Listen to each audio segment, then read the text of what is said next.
So hello everyone and good morning सभी को। उम्मीद करता हूँ मेरी वॉइस प्रॉपर आ रही होगी। एक बार कंफर्म करेंगे सभी लोग।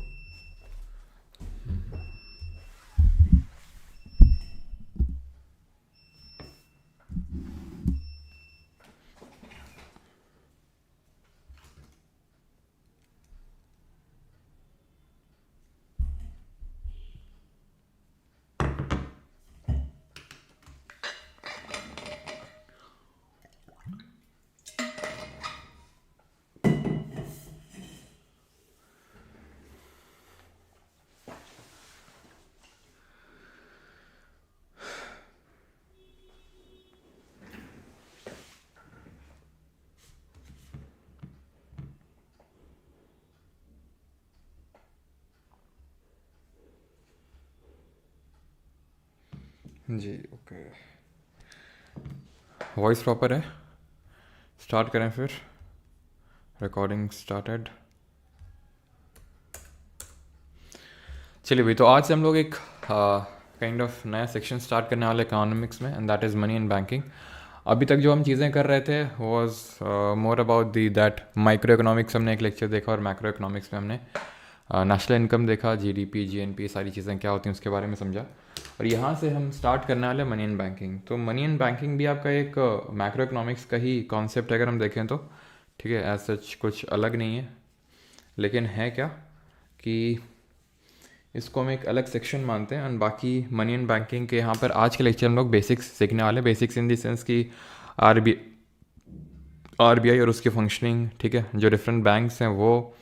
एंड अगर हम बात करें तो जो माइक्रो फाइनेंस इंस्टीट्यूशंस होते हैं, एनबीएफसी क्या होते हैं, तो काइंड ऑफ बैंकिंग के बारे में समझेंगे।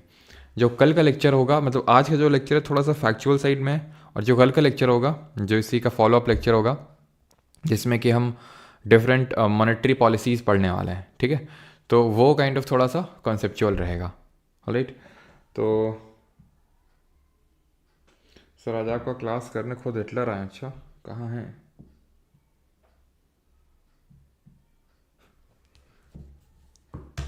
सर आपके घर में टॉयलेट नहीं है बेटा, सेज एकेडमी। टॉयलेट तो है, ठीक है, गांव में, लेकिन वो गांव वाले लोगों के लिए ना, मतलब घर वाले लोगों के लिए। अब तुम मान लो कि भाई अगर 100, 200, 300 की भीड़ में आ जाओगे तो उतनी टॉयलेट्स का इंतज़ाम नहीं ना मेरे पास। मेरे कहने का तात्पर्य ये था, ये थोड़ी ना था कि टॉयलेट नहीं है।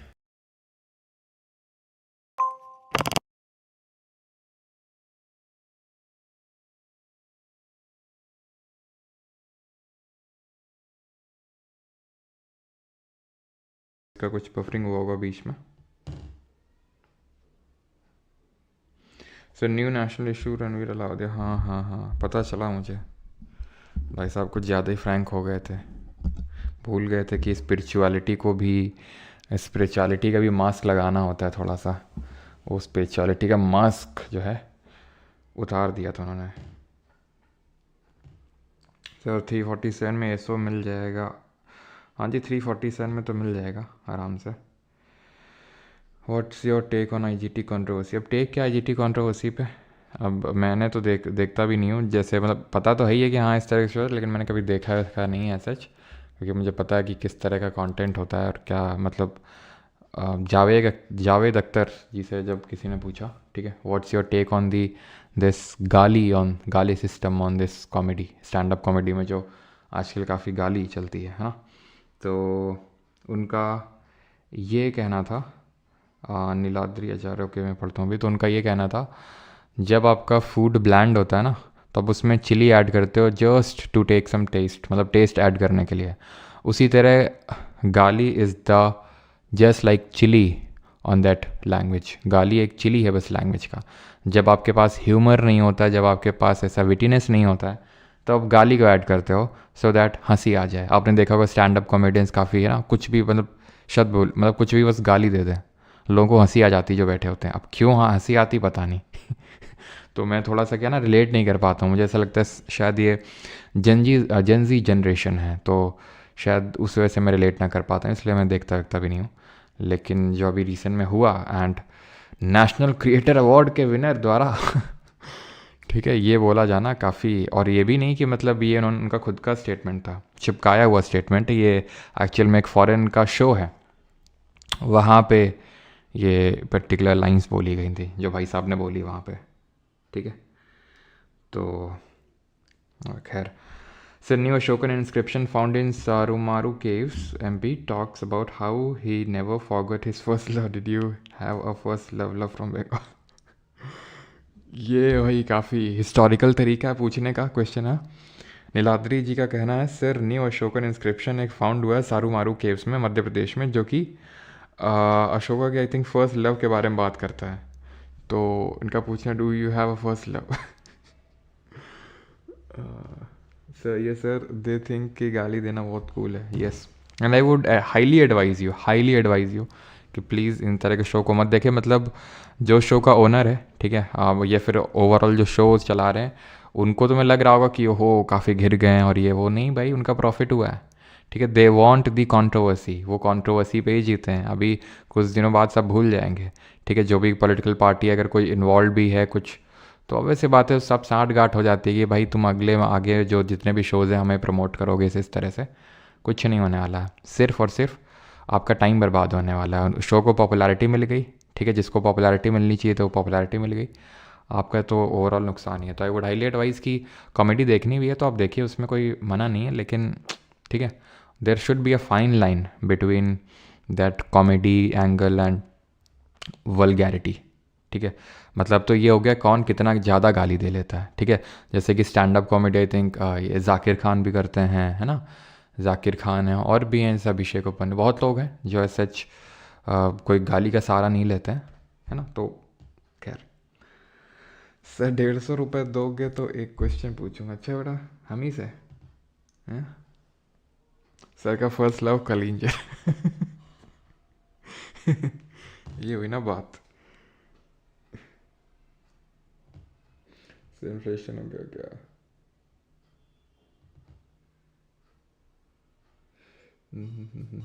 चलो चलो चलो चलो चलो, हाँ हाँ, कोई भी, रवि गुप्ता, कपिल शर्मा, जिसको भी देखना हो देखो। बस मैं तो ये बोल रहा हूँ कि मतलब होता क्या है ना, जब वो बार बार देखते रहता है ना, तो आपका भी वही निकलने लगता है, गालियाँ ये वो। और मैंने तो एक बार, एक एक्टर थे भाई साहब, बोल रहे थे कि जिस समाज में गालियाँ तो समाज का हिस्सा नहीं होती हैं, और जिस समाज में गालियाँ नहीं होती वो समाज का मतलब कुछ भी। कुछ भी मतलब। खैर, चलो स्टार्ट करते हैं मनी एंड बैंकिंग पे, है ना। तो खैर, मनी एंड बैंकिंग स्टार्ट करते हैं हम लोग। सबसे पहले बैंकिंग क्या होता है, तो financial activities perform by banks is known as banking. ठीक है, जब भी फाइनेंशियल एक्टिविटी कोई बैंक परफॉर्म करता है उसको हम बैंकिंग बोलते हैं। And reserve bank of India की बात करेंगे। हाँ, अब रुक जाओ, ठीक है, अब इस पे फोकस कर लो। सर, एक फ़ोटो वायरल हो रहा है आप ही को। बेटा, एक फ़ोटो वायरल नहीं हो रहा है, मल्टीपल फ़ोटो वायरल हो रहे हैं। कम से कम मुझे 7-8 लोगों को बता दिया गया, सर ये आप हैं क्या, सर ये आप हैं क्या। भाई, जो मानना है तुम्हें मानते रहो। तुम्हें लगता है कि मैं फेस रिवील करूँगा इतनी जल्दी? है, खुद सोचो, मैं इतनी जल्दी इतने सस्ते में कर दूँगा क्या? कुछ ना कुछ तो लूँगा ही तुमसे मुँह दिखाई, ऐसे सस्ते में तो नहीं करने वाला। और बाकी जो लोग डालते हैं वो अपने चैनल की पॉपुलैरिटी के लिए डालते हैं कि भाई ये रिवील हो गया, वो रिवील हो गया। ये पिछले 2-3 साल से चला आ रहा है ना। चलो सर, आज प्रॉमिस डे, आपने किसी को प्रॉमिस किया? हाँ बेटा, आज हम तुमको प्रॉमिस कर रहे हैं कि इसी वीक जो है इकोनॉमिक्स ख़त्म हो जाएगी, और कल से जो NTPC की BOI की सीरीज़ है वो स्टार्ट हो जाएगी। और तुम्हें भी प्रॉमिस करना होगा कि अब तुम क्लास को ज़रा फोकस के साथ ढंग से देखोगे। सर, क्या आपने कभी गाली नहीं दी? बेटा, कभी निकल गई तो ऐसी बात नहीं है, लेकिन वही है ना कि there should be a fine line between that. उसको आप नॉर्मल भाषा में यूज़ कर रहे हैं, फिर कैसे भी। खैर, सारी चीज़ों को छोड़, अभी इस पर फोकस करते हैं। तो RBI जो है, ये अब RBI के बारे में सबसे पहले पढ़ने वाले हैं। जब हम बैंकिंग सिस्टम की बात करते हैं तो RBI के बारे में इसलिए सबसे पहले पढ़ते हैं बिकॉज जो रिजर्व बैंक ऑफ इंडिया है, ये हमारे देश की सेंट्रल बैंक है।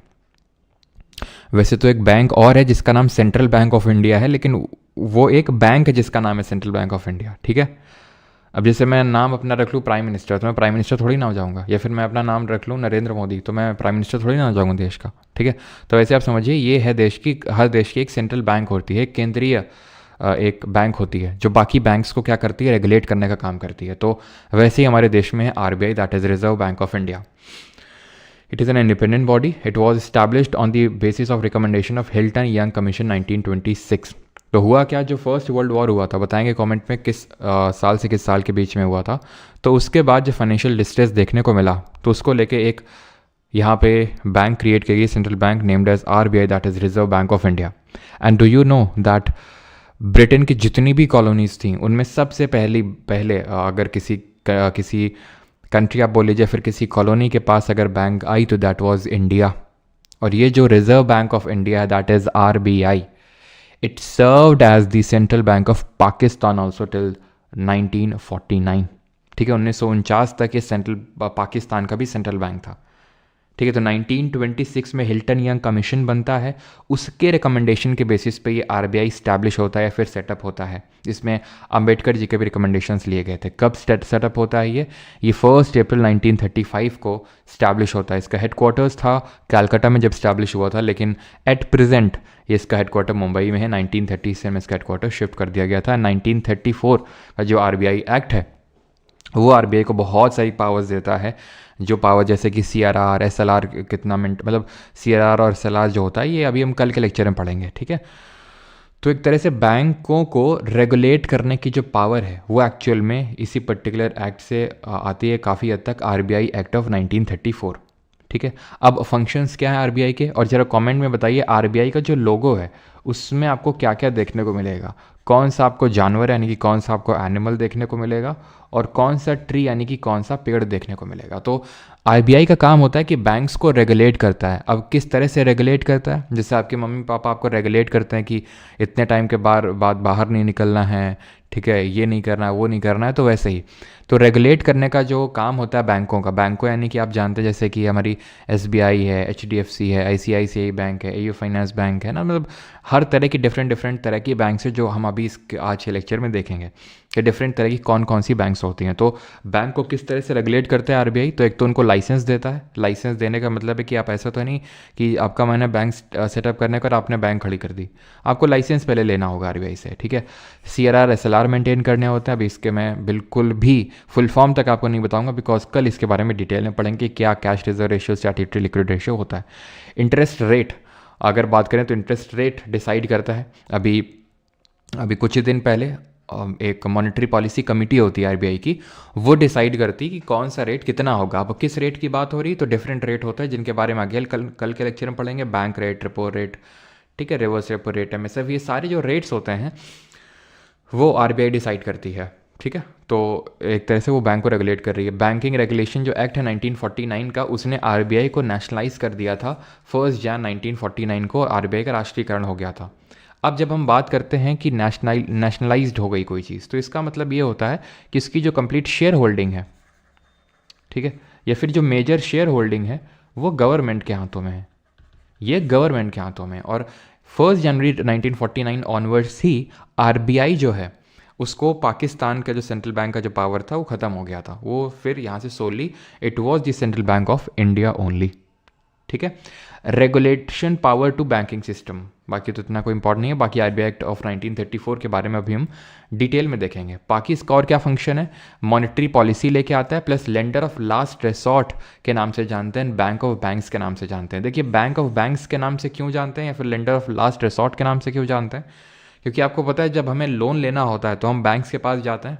ठीक है, अगर हम एक फाइनेंशियल इंस्टीट्यूशन की बात करें, अब किसी अपने दोस्त यार से मांग लिया या फिर कोई मोहल्ले में कोई देता है, इस तरह से पैसे बांटता है, तो वो बात अलग होगी। मैं एक इंस्टीट्यूशन की बात कर रहा हूँ, तो वो बैंक्स हैं, बैंक्स के पास आप लोन लेने जाएंगे। ठीक है, उसी तरह से जो बैंक है, अगर इनके पास पैसे की कमी हो गई तो ये कहाँ पे जाएंगे, तो ये RBI के पास जाएंगे। तो इसलिए इनको लेंडर ऑफ लास्ट रिसॉर्ट के नाम से जानते हैं। ठीक है, तो ये भी कभी कभी क्वेश्चन पूछ लेता है कि क्यों लेंडर ऑफ लास्ट रिसॉर्ट के नाम से जानते हैं RBI को, क्यों, क्योंकि एट दी एंड जब बैंक के पास बिल्कुल पैसा नहीं बचेगा तो उस टाइम पे RBI बैंक्स को लेंड करने वाली है, यानी कि पैसा उधार देने वाली है।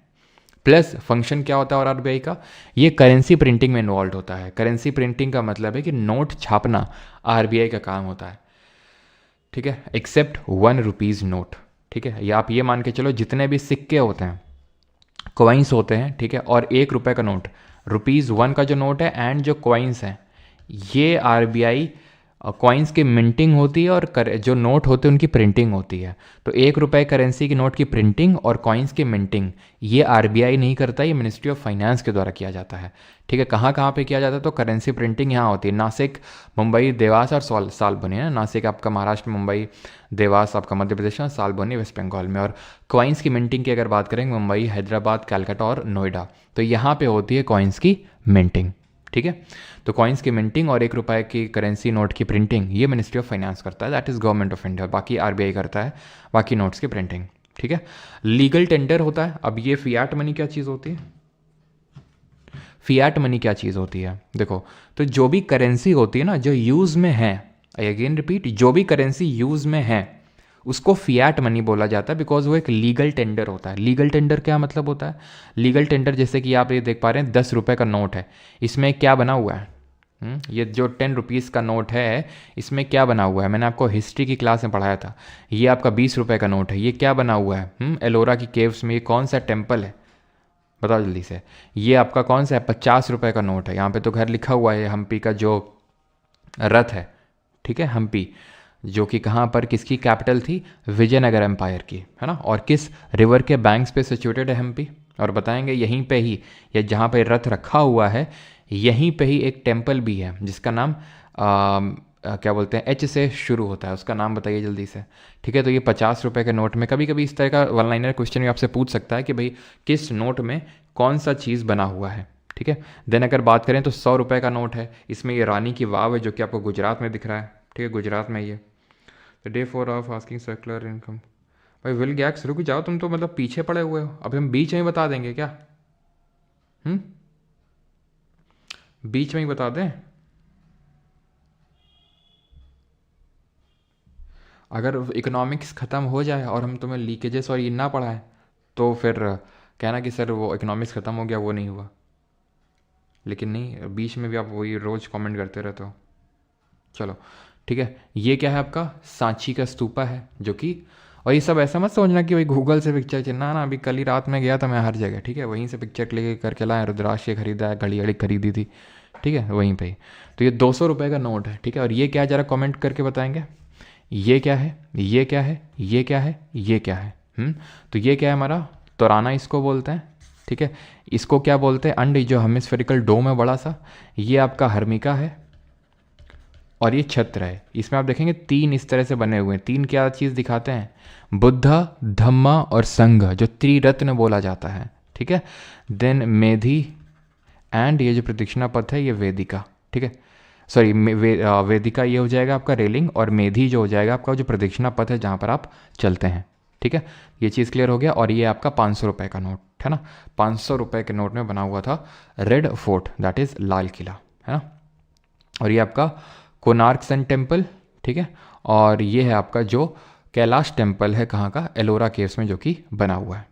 ठीक है, तो ये जो करेंसी है, तो उसमें आपने देखा होगा मैं धारक को इतने रुपए अदा करने का ये वचन देता हूँ, है ना। आई स्वेयर और आई बेयर, ठीक है, टू पे दी, क्या लिखा रहता है उसमें? आई swear to pay the bearer a sum of this much amount, जितना भी अमाउंट का वो नोट होता है, और उसमें साइन होते हैं आरबीआई गवर्नर के। तो वो एक लीगल टेंडर है, मीनिंग इसको कोई मना नहीं कर सकता है लेने से। जैसे अब मैं कुछ फॉर एग्जाम्पल जैसे मैं चेक दे दूं, ठीक है, तो चेक एक लीगल टेंडर, इसको फियाट मनी नहीं बोलेंगे। फियाट करेंसी, फियाट मनी में नहीं आएगा। क्यों? क्योंकि एक्चुअल में इसको कोई मना कर सकता है लेने से। अगर आप मुझे चेक में पेमेंट कर रहे हैं कि यार मैंने, अगर आप मान लो मेरी कोई दुकान है, ठीक है, और आपने मेरी दुकान से लिया 5,000 का सामान और आप चेक काट के दे रहे हैं, तो मैं मना कर सकता हूँ। बट मैं करेंसी को लेने से मना नहीं कर सकता हूँ कि नहीं नहीं ये तो ये नहीं लूँगा, ऐसे दो ऐसे दो। ठीक है, उसको लेने से इसलिए नहीं मना किया जा सकता बिकॉज वो लीगल टेंडर है। ठीक है, प्लास्टिक मनी की अगर बात करें तो क्या होता है? क्रेडिट कार्ड हो गया, डेबिट कार्ड हो गया, ये सब आपके प्लास्टिक मनी में होते हैं। आई थिंक होप आपको ये पता होगा क्रेडिट और डेबिट कार्ड क्या होते हैं। ठीक है, डेबिट कार्ड होते हैं कि भाई जितना आपके अकाउंट में पैसा है उतना ही आप खर्च कर सकते हो। मान लो आपके अकाउंट में 2 लाख रुपये पड़ा हुआ तो 2 लाख खर्च कर सकते हो आप डेबिट कार्ड से। क्रेडिट कार्ड इस कॉन्सेप्ट पे वर्क करता है कि स्पेंड नाउ पे लेटर वाले कॉन्सेप्ट पे, कि खर्चा भी कर लो, ठीक है, और बाद में पे कर देना। ये होता है क्रेडिट कार्ड। तो ये दोनों कार्ड के फॉर्म में होते हैं, तो इनको प्लास्टिक मनी बोलते हैं। हॉट मनी क्या होता है? थोड़ा एक्साइटेड मत हो जाना। हॉट मनी कुछ और नहीं बल्कि जो स्टॉक्स, डिपॉजिट्स, बॉन्ड्स ये सब होते हैं, इनको हम हॉट मनी बोलते हैं, ठीक है। Quickly and regularly moves between financial market, यानी कि बहुत जल्दी इधर उधर जो मार्केट में हो जाता है। जैसे फॉर एग्जांपल मैंने किसी कंपनी में इन्वेस्ट किया, तुरंत मैंने पैसा निकाल लिया, तो ये सब जो होता है ना हॉट मनी के एग्जाम्पल्स होते हैं, जहाँ पर मनी बहुत जल्दी इधर उधर होती है, ठीक है। तो इससे पहले कि हम आरबीआई एक्ट ऑफ 1934 में बढ़ें, मैं ये पहले देख आता हूँ कि मेरे गेट पे कौन है। आई थिंक किसी ने बेल बजा, एक सेकंड रुकिएगा, ठीक है।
हाँ जी सर, शेड्यूल नॉन अभी पढ़ने जा रहे हैं, ठीक है। शेड्यूल नॉन शेड्यूल्ड, और प्रॉमिस करने आ गया कोई। हाँ सर, कॉइन्स लेने से मना करते हैं भाई, मना तो करते हैं। हमारे यहाँ भी ऐसा है कि 1 रुपये का सिक्का नहीं लेंगे, पता नहीं रोज़ रोज़ 200 रुपये का सिक्का नहीं लेंगे, लेकिन लेने से कोई मना कर नहीं सकता है।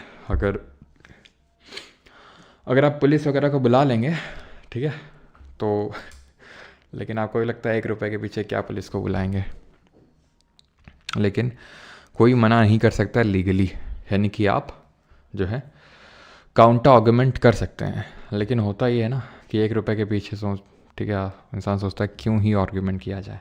चलो खैर कोई नहीं। तो आरबीआई एक्ट ऑफ 1934 पे आते हैं।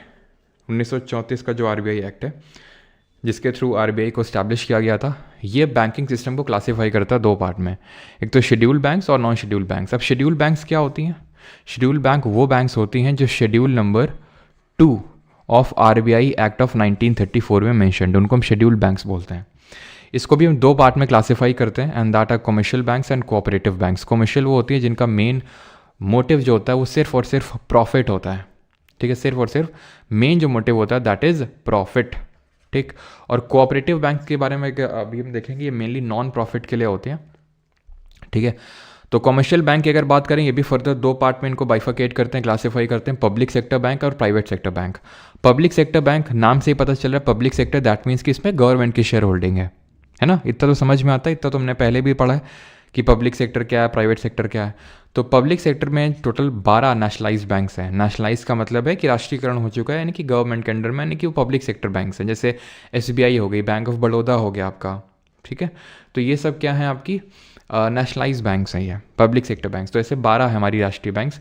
बाकी प्राइवेट सेक्टर बैंक की अगर बात करेंगे तो प्राइवेट सेक्टर बैंक्स में आपकी इंडियन बैंक्स भी, फॉरेन बैंक्स भी। इंडियन बैंक जैसे HDFC हो गया, ICICI हो गया, कोटक बैंक हो गया, ठीक है।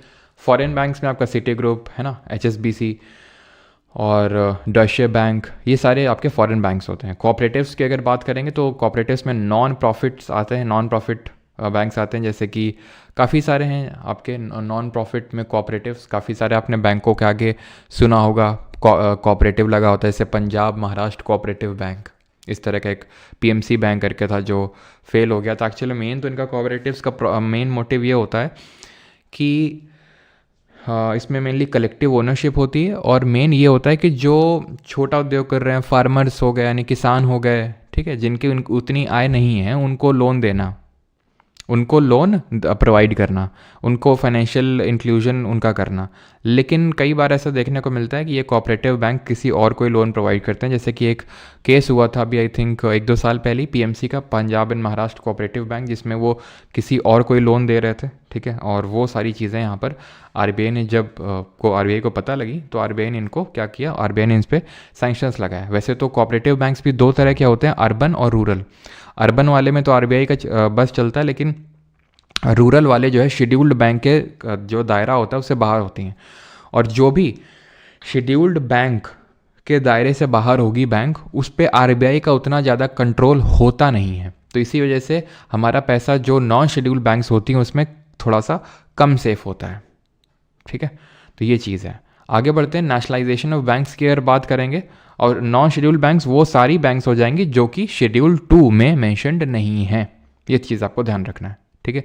नेशनलाइजेशन की बात करेंगे तो 14 बैंकों का राष्ट्रीयकरण हुआ था 1969 में, जब हमारा थर्ड 5 ईयर प्लान खत्म हुआ था। 5 ईयर प्लान हम आखिरी क्लास ऑफ इकोनॉमिक्स में देखेंगे। तो उसके अंत में 1969 में 14 बैंक्स का नेशनलाइजेशन हुआ था। 6 और बैंकों का राष्ट्रीयकरण हुआ था 1980 यानी 1980 में, ठीक है। और अभी कितनी है, 12 हैं, ठीक है, बिकॉज वो फर्दर मर्ज हो गई काफ़ी सारी बैंक्स। हिस्ट्री अगर जाने बैंकिंग सिस्टम की, तो पहली बैंक जो बनी थी वो 1770 में थी, 1770 बैंक ऑफ हिंदुस्तान। देन 1806 में इंपीरियल बैंक ऑफ कैलकाटा, 1840 में इंपीरियल बैंक ऑफ बॉम्बे, 1843 में imperial bank of Madras. Because हमें पता है ब्रिटिशर्स के टाइम पे 3 यही मेन आपकी प्रेसिडेंसीज हुआ करती थी, एक तो बंगाल, दूसरी बॉम्बे और तीसरी मद्रास, ठीक है। तो यहीं पे ही 3 इंपॉर्टेंट, ये 3 सबसे पहली बैंक को स्टैब्लिश किया गया। तीनों को मर्ज किया गया 1921 में, और ये मर्ज होके बन गई इंपीरियल बैंक ऑफ इंडिया। यही इंपीरियल बैंक ऑफ इंडिया बाद में यानी 1955 में चल के बनता है स्टेट बैंक ऑफ इंडिया, जिसको आप लंच के लिए जानते हैं ना। तो 1955 में स्टेट बैंक ऑफ इंडिया बनता है from imperial bank of India, ठीक है। तो पहली बैंक है 1770 में बैंक ऑफ हिंदुस्तान। हो सकता है कई बार आपसे पूछे कि भाई इसमें से कौन सी पहली बैंक है, ठीक है, और बैंक ऑफ हिंदुस्तान ऑप्शन में ना हो, या फिर हो सकता है उसमें इंपीरियल बैंक ऑफ कैलकाटा हो, या हो सकता है कि इलाहाबाद बैंक हो। तो अगर फर्स्ट इंडियन ओन्ड बैंक अगर बात पूछेगा तो इलाहाबाद बैंक है, 1865 में सेटअप हुई थी। इंडियन ओन्ड का मतलब ये है कि ये सब ब्रिटिश ओन्ड थी इनिशियली, ये इंडियन ओन्ड थी। इलाहाबाद बैंक जो 1865 में बनी थी, ठीक है। तो ऑप्शन में अगर फर्स्ट बैंक पूछेगा तो बैंक ऑफ हिंदुस्तान भी हो सकता है, इलाहाबाद बैंक भी हो सकता है, फिर इंपीरियल बैंक ऑफ कैलकाटा भी हो सकता है। और मैंने आपको तीनों बता दिए किस हिसाब से। ये उतना ज़्यादा चल नहीं पाया बैंक ऑफ हिंदुस्तान। मेन जो ब्रिटिशर्स ने इसको स्टैब्लिश किया था 1806 में, 1840 में, 1843 में। इन तीनों को मर्ज करके 1921 में एक इंपीरियल बैंक बनाया गया। एंड देन 1955 में यही बाद में चल के स्टेट बैंक ऑफ इंडिया फिर SBI हो जाता है, ठीक है। अब हम बात कर लेते हैं रीजनल रूरल बैंक्स क्या होती हैं, RRBs। तो इनको बनाया गया है, मेनली आप नाम से ही समझ पा रहे होंगे, regional rural bank. Regional level में रूरल बैंक सही है, ग्रामीण बैंक के नाम से आपने सुना होगा। तो ये वही RRBs होती हैं, ग्रामीण बैंक। इनका मेन काम ये होता है कि फाइनेंशियल एक्टिविटी को प्रमोट करना रूरल इलाकों में, गांव जो देहात इलाके हैं वहाँ पर ग्रामीण बैंक को स्टैब्लिश किया जाता है, सो दैट वहाँ पर भी फाइनेंशियल एक्टिविटी स्टार्ट हो सकें। अब फाइनेंशियल एक्टिविटी से क्या मतलब होता है, तो फाइनेंशियल एक्टिविटी में सारी चीज़ें आ जाती हैं। आप पैसा डिपॉजिट कर रहे हैं, आप लोन ले रहे हैं, आप अपना मान लो कोई पॉलिसी खुलवा रहे हैं, ये सारी चीज़ें फाइनेंशियल एक्टिविटी में आ जाती हैं, ठीक है। यहाँ तक कि आप कोई पेमेंट भी कर रहे हैं, पेमेंट ATM से निकाल रहे हैं, ये भी फाइनेंशियल एक्टिविटी ही होती है। तो RRBs को स्टैब्लिश किया गया था RRB एक्ट ऑफ 1976 में। वैसे तो पहली जो RBI है, जो है प्रथम ग्रामीण बैंक, जो कि मुरादाबाद उत्तर प्रदेश में सेटअप हुई थी, ये 2 अक्टूबर ऑफ 1975 में ही स्टैब्लिश हो गई थी, सेटअप हो गई थी। लेकिन जो एक्ट आया था, जो अधिनियम आया था 1976 में आया था। अब डिफरेंस क्या होता है, तो डिफरेंस इसका पॉलिटी से ट्रेस बैक कर सकते हैं। दैट इज़ कि जब कोई एक एक्ट आ जाता है तो वो पर्टिकुलर जो इंस्टीट्यूशन है उसको स्टैट्यूटरी बैकिंग मिल जाती है। स्टैट्यूटरी बैकिंग का मतलब है कि स्टैट्यूटरी बैंकिंग का मतलब ये होता है कि अब वो उसका एक पर्टिकुलर एक्ट है, उसके पर्टिकुलर लॉज फॉर्मुलेट किए गए हैं कि किस हिसाब से वो रन करेगा, वो सारी चीज़ें एक लॉ के थ्रू उसको क्रिएट कर दिया गया है। तो बना तो सबसे पहला जो RRB था वो 1975 में था, लेकिन एक्ट आया था इसका 1976 में। तो ये स्टैट्यूटरी बॉडी बन चुका फिर, ठीक है। RRB की अगर कॉम्पोजिशन की बात करें, कॉम्पोजिशन किस चीज़ की, शेयर होल्डिंग की, कि किसका कितना % शेयर होता है इसमें। तो 15% शेयर होल्डिंग होती है स्टेट गवर्नमेंट की, 35% होती है एक स्पॉन्सर बैंक की। स्पॉन्सर बैंक होता है जैसे फॉर एग्जांपल मान लेते हैं आरआरबी है, ठीक है, तो एसबीआई को या फिर आपका आईसीआईसीआई को, किसी को जो पास में कोई बड़ी बैंक होगी उसको एक स्पॉन्सर बैंक बना दिया जाएगा, स्पॉन्सर कर रही है वो। यानी कि एक्चुअल में होता क्या है कि जैसे गवर्नमेंट ने सेटअप कर दिया आरआरबी को, रीजनल रूरल बैंक को, सो दैट, क्योंकि देखो अब एचडीएफसी ये सब तो जाने वाले नहीं है गाँव में बैंकिंग सर्विसेज प्रोवाइड करने के लिए। क्यों? क्योंकि भाई ये इनका मेन मोटिव तो प्रॉफिट है, एंड प्रॉफिट किससे आता है? प्रॉफिट किससे आता है बैंक को? वो हम कल समझेंगे कि प्रॉफिट आता है बैंक को जब बैंक के पास ज़्यादा से ज़्यादा पैसा डिपॉजिट होगा। और गांव में तो लोग उतना पैसा ज़्यादा डिपॉजिट करते नहीं है, और थोड़ा सा स्टाफ भी ज़्यादा चाहिए लोग चीज़ें समझाने के लिए, तो उतना चीज़ें वो समझ भी नहीं पाएंगे, और पैसा भी उतना लोग वहाँ के डिपॉजिट करते नहीं है, तो उनके लिए उतना प्रॉफिट मोटिव होता नहीं है। तभी आप देखो कि जो गाँव वाला ज़्यादा इलाके हैं तो वहाँ पर आपको एचडीएफसी बहुत सारी जो प्राइवेट, मतलब फॉरेन वाली तो भूल ही जाइए आप, फॉरेन वाली तो जैसे एचएसबीसी और डॉइचे बैंक मैंने बताया, तो बैंगलोर, मुंबई, हैदराबाद, ये सब, ठीक है, ये सब तो कानपुर में भी मतलब हमारे नहीं है। आई थिंक एचएसबीसी तो होगा भी, लेकिन डॉइचे बैंक वगैरह नहीं है, ठीक है। मैं बात कर रहा हूँ जो इंडियन ओन्ड है, ठीक है। वैसे तो अभी आरबीआई बोलने लगा है कि भाई आपको यहाँ पर इतनी ब्रांच सेटअप करनी है सब, लेकिन फिर भी बहुत ज़्यादा पेनेट्रेशन नहीं है उतना। तो फिर इन आरआरबीज़ को स्टैब्लिश किया गया है बाई गवर्नमेंट, सो दैट कि फाइनेंशियल एक्टिविटी को प्रमोट किया जाए, फाइनेंशियल इंक्लूजन किया जा सके। अब गवर्नमेंट का तो इसमें एक्सपर्टीज़ है नहीं, ठीक है, गवर्नमेंट का तो इसमें एक्सपर्टीज़ है नहीं, तो फिर किसका एक्सपर्टीज़ है? जो बैंक्स वहाँ पर आसपास वाले इलाकों में हैं, तो वहाँ पे एक स्पॉन्सर बैंक डिसाइड कर दी जाती है कि भाई आपकी इसमें 35% शेयर होल्डिंग है और आप भी इसमें जो है कॉन्ट्रीब्यूशन दोगे, ठीक है, इसको बैंक को रन करने में। 50% शेयर होल्डिंग होती है सेंट्रल गवर्नमेंट की। आरआरबी की अगर बात करें तो इसको रेगुलेट करने का काम आरबीआई करता है, लेकिन इसको सुपरवाइज करने का काम नाबार्ड करता है। रेगुलेट करने का भाई की मतलब होता है कि आपको कितना सीआरआर मेंटेन करना है, क्योंकि इनको सीआरआर एसएलआर इनको मेंटेन करना होता है, तो कितना सीआरआर मेंटेन करना है, कितना एसएलआर मेंटेन करना है, वो काम आरबीआई डिसाइड करेगा। लेकिन डे टू डे जो फंक्शनिंग है, डे टू डे फंक्शनिंग का मतलब है कितना लेंडिंग वगैरह ये सब, ठीक है, क्या पैसा वगैरह देना, ये सब नाबार्ड का काम है। नाबार्ड क्या है? नाबार्ड है आपका national bank for agriculture and rural development, जो कि डायरेक्टली लोगों के साथ डील नहीं करता है कि डायरेक्टली आप नाबार्ड में जाके कुछ ऐसा लोन वोन ले आओगे। नाबार्ड एक्चुअल में आरआरबी को सुपरवाइज करते हैं और आरआरबी के थ्रू अपना ये एक हम बोल सकते हैं एग्रीकल्चर और रूरल डेवलपमेंट करता है। इसको 12 जुलाई 1982 को 12 जुलाई 1982 को स्टैब्लिश किया गया था, सेटअप किया गया था बी शिवरमन कमेटी के रिकमेंडेशंस पे। और एक्ट था ये 1981 का, 1981 का जो नाबार्ड एक्ट था उसके हिसाब से इसको उसके थ्रू सेटअप किया गया था 1982 में बी शिवरमन कमेटी के रिकमेंडेशंस पे। फंक्शंस क्या है? To provide finance for agriculture rural development के लिए, एग्रीकल्चर और रूरल डेवलपमेंट के लिए पैसा देना, फाइनेंस एलोकेट करना। Supervise cooperative banks and RRBs, तो वो अभी हमने देखा कि आरआरबीज को सुपरवाइज करने का काम है। Does not deal directly with people, हमने देखा। और प्रोवाइड फाइनेंसेस थ्रू ये जो आपका प्रधानमंत्री ये जो आयोजना है ना, किसान क्रेडिट कार्ड है, रुपे किसान क्रेडिट कार्ड है, ये सब अब नाबार्ड का ही यहाँ पर रोल है इसको प्रोवाइड करने का। हेडक्वार्टर इसका मुंबई में लोकेटेड है, ठीक है। तो कब स्टैब्लिश हुआ था, कौन सी कमेटी के बेसिस पे इसको स्टैब्लिश किया गया, तो वो चीज़ ध्यान रखेंगे।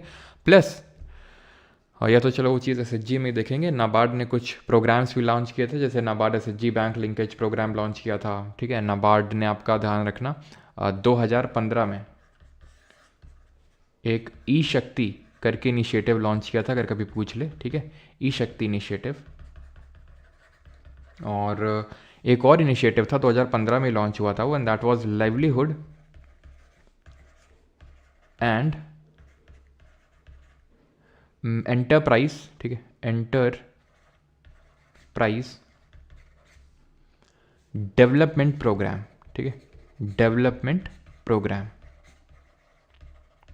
तो ये है LEDP, तो ध्यान रखना है LEDP और ई शक्ति इनिशिएटिव, ये नाबार्ड ने लॉन्च किए थे 2015 में, ठीक है। सिडबी थोड़ा सा ध्यान रखेंगे, small industries development bank of India इसका फुल फॉर्म है। इसको 2 अप्रैल 1990 को स्टैब्लिश किया गया था। Small industries development bank of India, इसका हेडक्वार्टर कहाँ पर लोकेटेड है? हेडक्वार्टर इसका लखनऊ में है। नेशनल हाउसिंग बैंक, इसको 1988 में स्टैब्लिश किया गया था थ्रू द एक्ट ऑफ 1987, और इसमें ज़्यादा कुछ याद करने की जरूरत नहीं, ठीक है। SEBI, securities and exchange board of India, तो आपने सेबी का नाम ज़रूर सुना होगा, है ना। जैसे सेबी क्या करता है, काम क्या है इसका?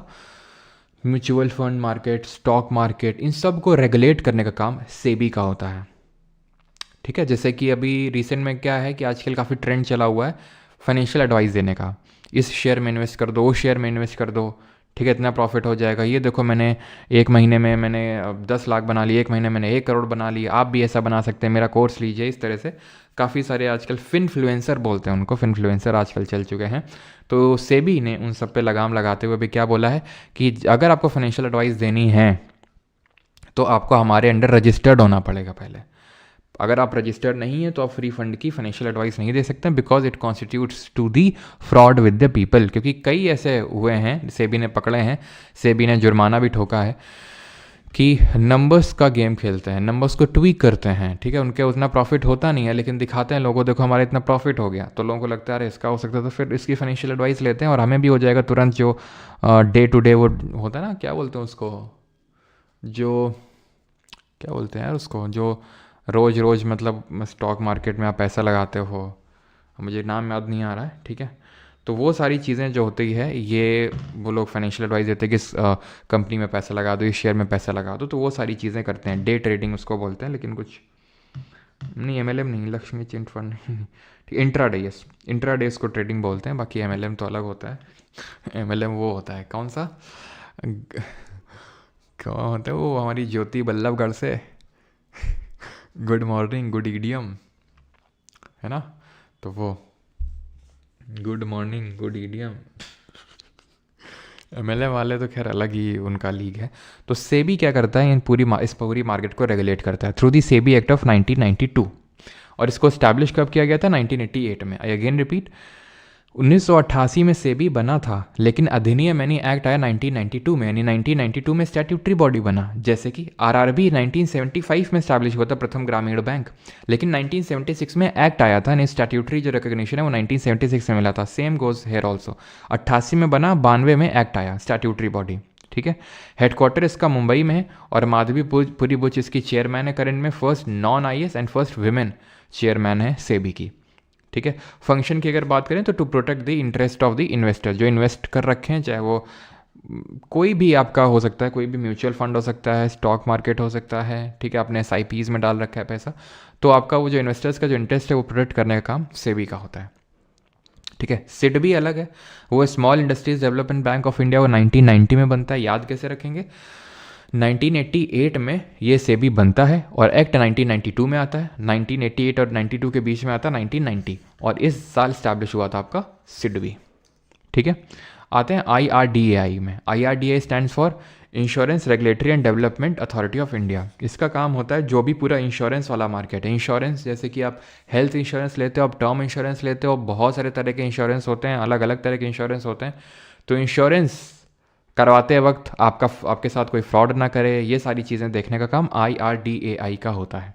जैसे कई जगह आपसे बोला जाता है, जैसे बैंकों वगैरह में तुम कभी जाओ तो खाता वगैरह खुलवाने में तो बोलेंगे कि सर 1000 रुपये तो बैंक ओपनिंग जैसे, ठीक है, मतलब आपको 1000 रुपये मेंटेन करना है अकाउंट में, प्लस 1000 रुपये का आपको इंश्योरेंस लेना पड़ेगा। ऐसे नहीं बोलते हैं, आप ले सकते हैं, लेना पड़ेगा, ठीक है। जबकि मतलब काफ़ी सारा ऐसा बैंकों में होता है, मतलब ऐसा नहीं कि कोई इधर उधर की बैंक में, SBI में ही होता है। मेरे साथ भी एक बार ऐसा हुआ, ठीक है, मैं किसी का अकाउंट खुलवाने गया तो बोलते हैं कि इसमें आपको 1000 रुपये मेंटेन करने पड़ेंगे, आपको इंश्योरेंस के तौर पे देने पड़ेंगे। मैंने कहा भाई ये रूल कब आ गया, हाँ। तो फिर मैंने सर्च वगैरह किया तो इसके रिगार्डिंग, क्योंकि पहले भी मतलब जाने कब से चला आ रहा था, तो IRDAI ने ट्विटर में ट्वीट करके भी बोला था कि ऐसे कोई रिक्वायरमेंट नहीं होती इंश्योरेंस की, ठीक है। आपको जो RBI है, सॉरी RBI की तरह, हाँ, IRDAI की तरफ से था कि RBI आपको कुछ ऐसा नहीं बोलती कि आपको इंश्योरेंस लेना ही लेना है, इतना मेंटेन करना ही करना है, आपको इतना रुपये देने की कोई ज़रूरत नहीं है, ठीक है। तो जब मैंने दिखाया कि मैडम ये क्या है, तो नहीं सर ये वो इस तरह से हो सकता है, आपको लेना आप लीजिए, आपका मन नहीं है मत लीजिए।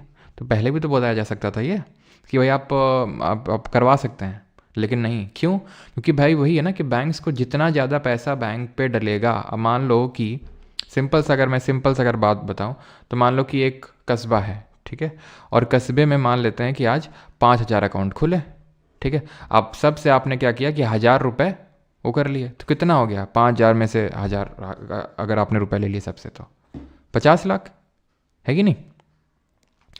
तो ये जो 50 लाख है, अब इसी की गवर्नमेंट क्या करेगी, घुमाएगी, और 50 लाख का 1 करोड़ 2 करोड़ 3 करोड़ बनाएगी। तो बैंक को तो उतना ही फ़ायदा ना जितना पैसा आप बैंक अकाउंट में रखोगे, ठीक है। तो इसलिए भी बैंक से करते हैं।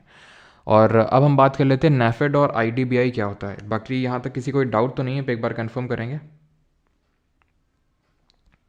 किसी का यहाँ तक कोई डाउट? हाँ, लेवल सबके निकलेंगे, लेवल सबके निकलेंगे। गुरुजी अमृत काल में इतना लंच।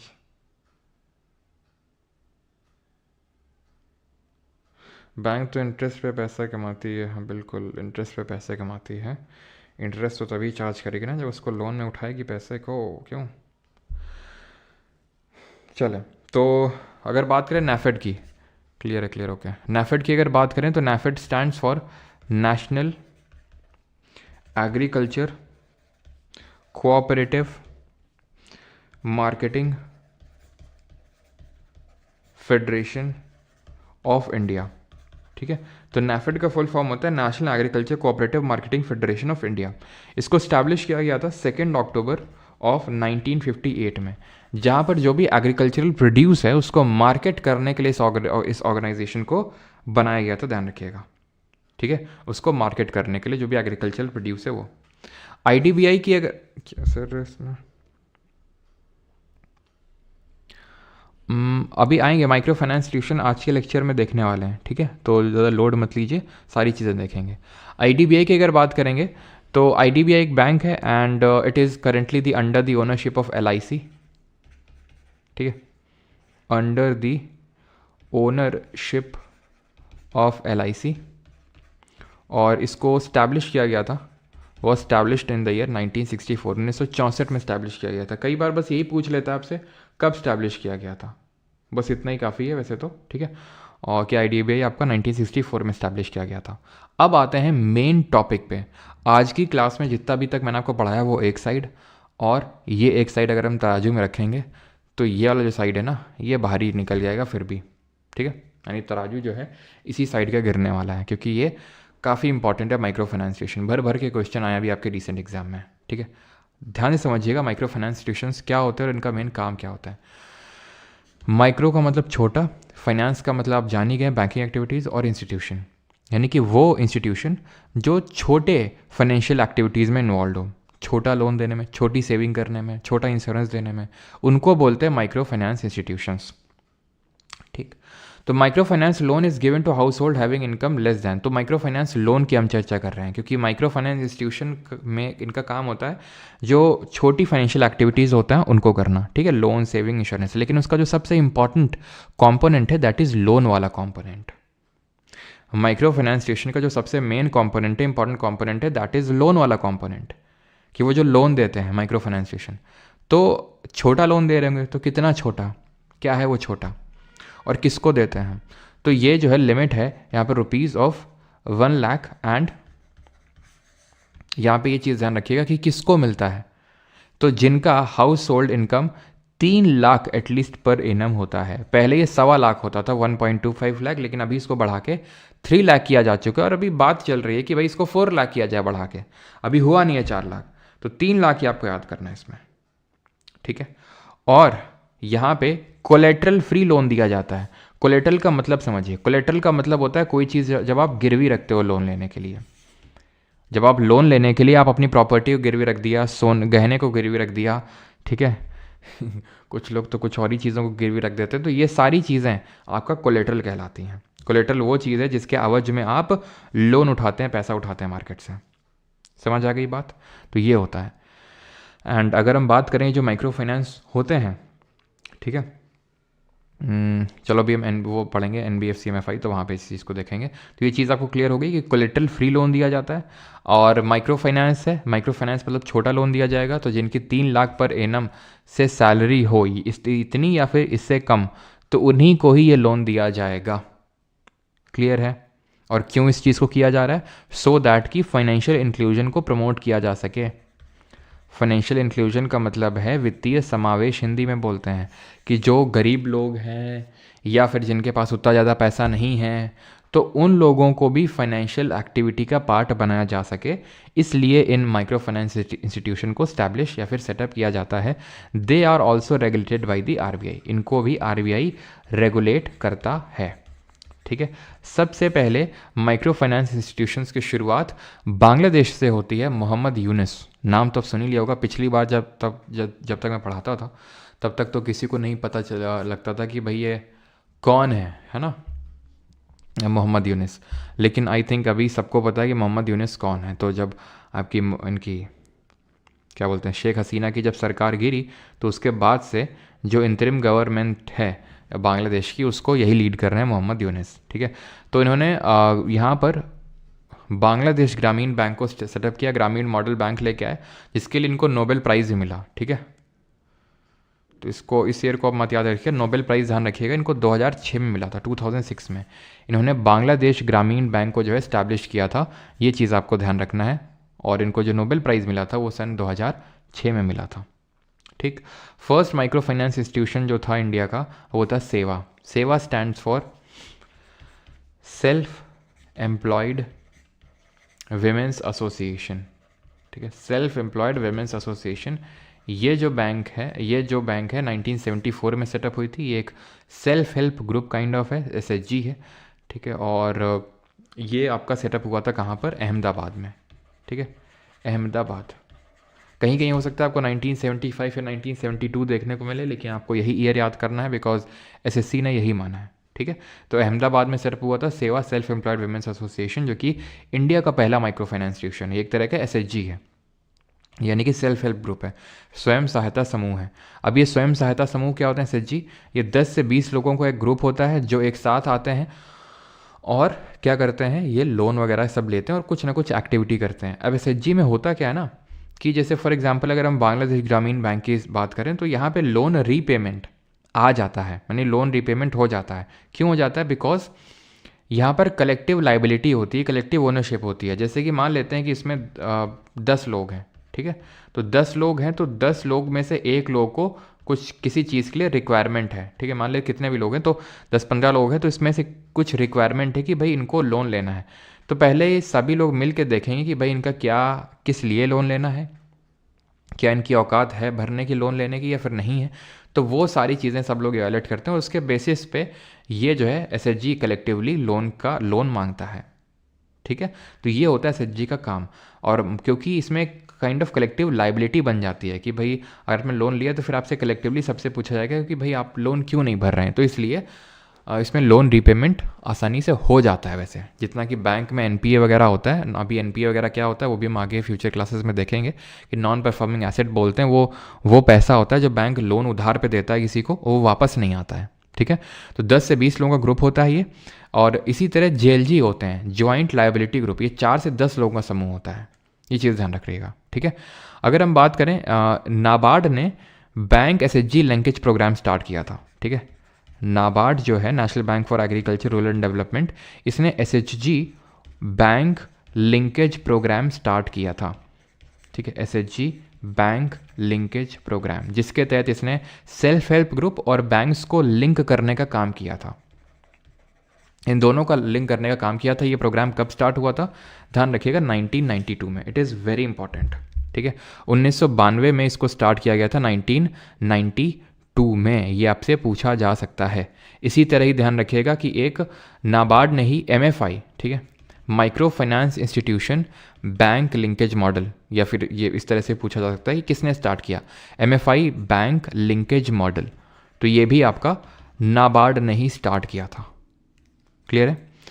मतलब क्या है ये bank linkage, SHG bank linkage programme? तो सेल्फ हेल्प ग्रुप को बैंक से लिंक किया था सो दैट कि बैंक इनको फंडिंग दे सके, लोन दे सके, क्योंकि ये लोग एक साथ मिल आए हैं कुछ एक कलेक्टिव एक्टिविटी परफॉर्म करने के लिए। जैसे कि आपने लिज्जत पापड़ का नाम सुना होगा, है ना। तो ये विमेंस का एक ग्रुप है जो एक साथ आई पापड़ बनाने के लिए। अब पापड़ बनाएंगी एक साथ बेचेंगी और उसका जो प्रॉफिट है वो उन्हीं के लोगों में डिवाइड हो जाएगा। तो उनको पैसा कहाँ से मिलेगा, कुछ चीज़ खड़ा करने के लिए, मान लो रॉ मटेरियल लाने के लिए, तो वो बैंक प्रोवाइड करेगा। तो नाबार्ड ने एसएचजी बैंक लिंकेज, दोनों को लिंक करने का प्रोग्राम स्टार्ट किया था 1992 में। मुद्रा क्या होता है? तो मुद्रा एक छोटे जो लोन दिए जाते हैं वो मुद्रा के तहत आते हैं, जिसका फुल फॉर्म है माइक्रो यूनिट्स, लिखा है micro units development and refinance agency. इसको 2015 में यूनियन गवर्नमेंट ने लॉन्च किया था, जिसके तहत 3 टाइप के लोन दिए जाते हैं। 3 टाइप के लोन कौन से हैं? आपके शिशु हैं, किशोर है और तरुण है। इसकी जो आपकी लिमिट है वो बदलती रहती है, ठीक है। इसकी जो लिमिट है वो बदलती रहती है, जैसे कि पहले तो 50,000 से 5 लाख था, 50,000 तक था किशोर आपका, 50,000 से 5 लाख, और ये 5 लाख से 10 लाख। लेकिन अभी इसको बढ़ा के किया जा चुका है, इसको 5 लाख से बढ़ा के 10 लाख कर दिया गया, ठीक है। किशोर आपका 5 लाख और तरुण 5 से 10, ठीक है। तरुण ओके, ठीक है। इसको अभी बढ़ा के जो 10 लाख वाला क्राइटेरिया है, इसको बढ़ा के अभी 20 लाख किया गया था, जो आपका अभी गवर्नमेंट का जो पिछला बजट का अनाउंसमेंट हुआ था उसमें, मतलब कि जो पिछले से पिछला वाला था उसमें अनाउंसमेंट हुआ था कि तरुण की जो लिमिट है वो 10 लाख से बढ़ाकर 20 लाख कर दी जाएगी अगर लोन का रीपेमेंट हो जाएगा टाइम पे तो, ठीक है। क्लियर है। नॉन बैंकिंग फाइनेंशियल जो फाइनेंस कंपनीज होती हैं उनकी भी थोड़ी चर्चा कर लेते हैं, और उसके बाद यहाँ पर हम क्वेश्चंस लगाएंगे, ठीक है, बिकॉज ये भी काफ़ी इंपॉर्टेंट है। एनबीएफसी क्या होता है, तो एनबीएफसी की अगर बात करेंगे तो नॉन बैंकिंग फाइनेंशियल कंपनीज, जो मेन बैंकिंग जो एक्टिविटीज़ हैं उसमें ये इन्वॉल्व नहीं है। एग्जाम्पल के तौर पे Bajaj finance, Muthoot finance, Mahindra and Mahindra. तो जैसे मुथूट फाइनेंस का नाम आपने सुना होगा, है ना, कि एडवर्टाइज आता था कि घर में पड़ा हो सोना तो काहे को रोना, तो आप सोना लेके जाओगे, गोल्ड लेके जाओगे तो उसके एवज में आपको लोन मिल जाएगा। तो इस चीज़ों में इन्वॉल्व होते हैं ये, ठीक है। डायरेक्ट बैंकिंग एक्टिविटीज़ जो प्राइमरी बैंकिंग फंक्शंस होते हैं बैंक के, उसमें इन्वॉल्व नहीं होता है, ठीक है। They are registered under the companies act of 1956, यानी कि ये आरबीआई एक्ट ऑफ 1934 के तहत नहीं आते हैं। तो जो सीआरआर, एसएलआर जो मेंटेन वगैरह करना होता है वो सब इनको नहीं करना होता है। हाँ, रेगुलेट तो फिर भी RBI at the end of the day करेगा, लेकिन रजिस्टर उसके आरबीआई एक्ट ऑफ 1934 के तहत नहीं है, इसलिए सीआरआर, एसएलआर वगैरह मेंटेन नहीं करने पड़ते, और ना ही आरबीआई लाइबल होता है इनको लोन वगैरह देने के लिए बाद में कुछ, ठीक है। तो रजिस्टर्ड होता है 1956 के तहत जो कंपनीज एक्ट है। Give loan and advances on gold वगैरह, they can not accept demand deposit. ये बहुत इंपॉर्टेंट है कि ये डिमांड डिपॉजिट एक्सेप्ट नहीं कर सकते हैं। अगेन ये भी कल के लेक्चर में आप सीखेंगे डिमांड डिपॉजिट क्या होता है। अगर आप समझ सकते हैं तो समझने का प्रयास करिए कि जैसे फॉर एग्जांपल बैंक में अगर मैं कुछ पैसा जमा करवा रहा हूँ तो मैं दो तरीके से करवा सकता हूँ। या तो मैं पैसा डाल दिया तुरंत, मेरे अकाउंट में पड़ा हुआ है, मैं गया एटीएम में निकाल लिया, फिर मैं गया बैंक में, मैंने चेक काटी, मैंने पैसा मांग लिया अपना। एक होता है कि जैसे मैंने एफडी करवा दी, फिक्स डिपॉजिट, तो वो मैं तुरंत ऐसे नहीं ले सकता हूँ, लेने को ले सकता हूँ लेकिन फिर उसमें मेरा चार्ज कटेगा। तो वो होते हैं टाइम या टर्म डिपॉजिट, लंबे डिपॉजिट होते हैं। तो ये लोग डिमांड डिपॉजिट को एक्सेप्ट नहीं कर सकते हैं। डिपॉजिट्स गारंटेड नहीं होते हैं। गारंटेड का नहीं होते का मतलब ये होता है कि कोई इंश्योर्ड नहीं होता आपका ये जो भी पैसा है। जैसे मान लो कि अगर आपके बैंक में पड़ा हुआ है 20 लाख रुपए खाते में पड़ा हुआ आपके, ठीक है, बैंक फेल कर गई, बैंक एकदम दिवालिया हो गई, तो आपका सम जैसे मान लो एसबीआई में तो इंश्योर्ड है कितना, मैक्सिमम 5 लाख तक, मैक्सिमम 5 लाख तक होता है। ऐसा नहीं कि आप इंश्योर का मतलब यहाँ पे ये है कि आपके अकाउंट में 20 लाख पड़ा तो ऐसा नहीं आपको 20 लाख दिया जाएगा, नहीं, ठीक है। हो सकता है आपको, मतलब ये है कि 5 लाख से आपको ज़्यादा नहीं दिया जाएगा, ठीक है। हो सकता है आपको 1 लाख दिया जाए, 2 लाख, 3 लाख, लेकिन 5 लाख से तो ज़्यादा नहीं दिया जाएगा। तो ये आपका इंश्योर्ड होता है, लेकिन एनबीएफसी में आपका पैसा इंश्योर्ड नहीं होता है। तो ये चीज़ आपको ध्यान रखनी है कि ये लोग लोन वगैरह दे सकते हैं बट डिमांड डिपॉजिट एक्सेप्ट नहीं कर सकते हैं, और ये सीआरआर और एसएलआर वगैरह इनको मेंटेन नहीं करने होते हैं, और कंपनीज एक्ट ऑफ 1956 के तहत ये रजिस्टर्ड है, ठीक है। जैसे कि आपने सुना होगा बंधन फाइनेंस, तो बंधन फाइनेंस क्या, एक एमएफआई है, माइक्रो फाइनेंस इंस्टीट्यूशन। तो एक्चुअल में हुआ क्या कि एक कमेटी का गठन किया गया 2010 में मालेगाम जी के चेयरमैनशिप में, जिसको हम बोलते हैं मालेगाम कमेटी। तो इसने एनबीएफसी और एमएफआई का कॉन्सेप्ट रखा कि जो नॉन बैंकिंग फाइनेंशियल कंपनीज़ हैं ये भी माइक्रो फाइनेंस इंस्टीट्यूशन के तौर से बिहेव कर सकती हैं, ठीक है। तो एक्चुअल में दे प्रोवाइड माइक्रो लोन्स, यानी ये वो एनबीएफसी हैं जो माइक्रो लोन्स प्रोवाइड करती हैं। क्लियर है ये चीज़। तो इनका क्या रिक्वायरमेंट होता है, तो इसको थोड़ा सा भी होल्ड करेंगे। एक्चुअल में जो एनबीएफसी एमएफआई होते हैं तो इनको पहली बात तो जो भी नॉन बैंकिंग फाइनेंशियल कंपनीज होती हैं माइक्रो फाइनेंस इंस्टीट्यूशन, इनका लेंडिंग जो लिमिट होता है वो ज़्यादा होता है। कितना होता है, तो ये आप ये मान के चलिए कि 85% ऑफ टोटल एसेट अपना लेंड कर सकते हैं। अब एसेट क्या होते हैं, अगेन कल के लेक्चर में समझेंगे कि एसेट और लाइबिलिटी क्या होते हैं बैंक्स के लिए। एसेट मतलब जो हम पैसा बैंकों के में जमा करते हैं जाके, तो वो उनके लिए एक पूंजी होता है, उनके लिए एसेट होता है, क्योंकि उसको उठा के अपनी कमाई करते हैं। अगर किसी एनबीएफसी को एमएफआई का स्टेटस लेना है तो उसको अपने 75% ऑफ टोटल एसेट को माइक्रो फाइनेंस के तौर पे देना होगा, फिर इस तरह से अपना मेंटेन करना होगा। ये जो 25% है टोटल एसेट जो यहाँ पे लिखा हुआ है, ये है एनबीएफसी अदर देन एमएफआई, ठीक है। जो नॉन बैंकिंग फाइनेंशियल कंपनी है जो माइक्रो फाइनेंस लेंडिंग में इन्वॉल्व नहीं है, तो वो मैक्सिमम जो है ना, वो मैक्सिमम आपका 25% ऑफ टोटल एसेट की लैंडिंग कर सकता है। अगर एनबीएफसी एमएफआई है तो 85%, अगर अदर देन एमएफआई है तो 25%, ठीक है। टू क्वालिफाई आपका 75% जो एसेट है वो माइक्रो फाइनेंस के तौर पे होना चाहिए, नहीं जो आपने छोटे छोटे लोन दे रखे हैं वो। क्लियर इतनी चीज़। और यहाँ पे आपसे क्या पूछ सकता है, 25%, ये चीज़ तो हो गई। ये चीज़ मैंने आपको बताई कि नहीं कि यहाँ पर आपका जो आपका माइक्रो फाइनेंस लोन होते हैं, लो इनकम जो हाउस होल्ड होते हैं, तो उसमें एक लिमिट होती है 50% limit of loan repayment obligation. यानी कि इसका मतलब ये होता है कि जैसे आपने लोन ले लिया, ठीक है, आपने लोन लिया तो आप पे ये ऑब्लिगेशंस नहीं डाले जा सकते हैं कि भाई मतलब 50% से ऊपर के ऑब्लिगेशंस नहीं डाले जा सकते हैं। अभी मैंने आपको बताया था कि एमएफआई वो इंस्टीट्यूशंस होते हैं, माइक्रो फाइनेंस इंस्टीट्यूशन, जो अगर आपकी एनुअल इनकम 3 लाख से कम है तो आपको दिया जाता है, ठीक है। मतलब आपको लोन दिया था, मान लेते हैं आपने 80,000 का लोन लिया, तो आप पे मंथली जो ऑब्लिगेशन है, ठीक है, मंथली ऑब्लिगेशन यानी कि महीने में आपको कितना पे करना है, वो 50% आपकी जितनी मंथली इनकम है उससे ज़्यादा नहीं डाला जा सकता है, ठीक है। 50% जितना आपने लोन लिया उससे ज़्यादा लिमिट नहीं, कि आपने 80,000 लिया है तो आप पे मंथली लिमिट 40,000 या फिर उससे ज़्यादा की नहीं लगाई जा सकती है। तो 50% की कैपिंग करके रखा है गवर्नमेंट ने, ठीक है। तो ये चीज़ यहाँ पर आप ध्यान रखिएगा। बाकी तो अगर हम पेमेंट बैंक की बात करें तो पेमेंट बैंक होती हैं, जैसे आपने सुना होगा Paytm payment bank, Airtel bank, तो ये पेमेंट बैंक होती हैं। ये लोन वगैरह नहीं दे सकती और डिपॉजिट भी मैक्सिमम 2 लाख का तक का ही ले सकती हैं बस, ठीक है। ख़त्म हो गया टॉपिक आपका। बाकी एक चीज़ याद रखिएगा, जैसे हमने पढ़ा था कि नाबार्ड को स्टैब्लिश किया गया था बी शिवरमन कमेटी के रिकमेंडेशन पे, ऐसे ही आरआरबी को ध्यान रखिएगा कि जो रीजनल रूरल बैंक है इनको स्टैब्लिश किया गया था आपका नरसिम्हम कमेटी के रिकमेंडेशंस पे, ठीक है। नरसिम्हम जो कमेटी बनी थी उसके रिकमेंडेशन पे इसको स्टैब्लिश किया गया था, ठीक, क्लियर। और यहाँ पे ये नोट्स वगैरह, और हाँ नोट्स याद आया, एक क्लीन नोट्स पॉलिसी भी चलाई गई थी। क्लीन नोट्स पॉलिसी 1999 में आई थी, 1999 में। बिमल जलान थे उस समय, ठीक है, आरबीआई के गवर्नर। तो उनके टाइम पे पॉलिसी आई थी जिसमें ये था कि भाई अगर आपके कटे फटे नोट हैं, गले हुए हैं, तो बैंक में जाके उनको कन्वर्ट करवा सकते हो। तो ये क्लीन नोट पॉलिसी आई थी 1999 में। बस इतना आपको इसमें ध्यान रखना है, ठीक है। अभी हम क्वेश्चंस लगाएंगे तो सारी चीज़ें और क्लियर होंगी। किसी का यहाँ तक कोई डाउट तो नहीं है, जल्दी से पूछ लेंगे। एनबीएफसी जो होती है वो क्या नहीं कर सकती है, वो लोन नहीं दे सकती, वो इन्वेस्टमेंट नहीं कर सकती है, वो बैंक से खरीदारी नहीं कर सकती है, या फिर डिमांड डिपॉजिट एक्सेप्ट नहीं कर सकती है from public and can not issue cheque. बताओ। अच्छा एनबीएफसी, चलो एक बार फिर से रिपीट करते हैं। ओके एनबीएफसी रिपीट कर देते हैं, एक सेकंड रुको। सर सीजल के लिए पीवाईक्यू बुक बताइए गुरुजी मेरे को। चलो ठीक है, मैं रिपीट करता हूँ। पहले तो ये बताओ एनबीएफसी क्या, ये इतना तो अभी हम लोगों ने देखा ना कि एनबीएफसी क्या होते हैं। तो नॉन बैंकिंग फाइनेंशियल कंपनीज, जैसे कि वो कंपनीज, जैसे आपने सुना होगा बजाज फिनसर्व।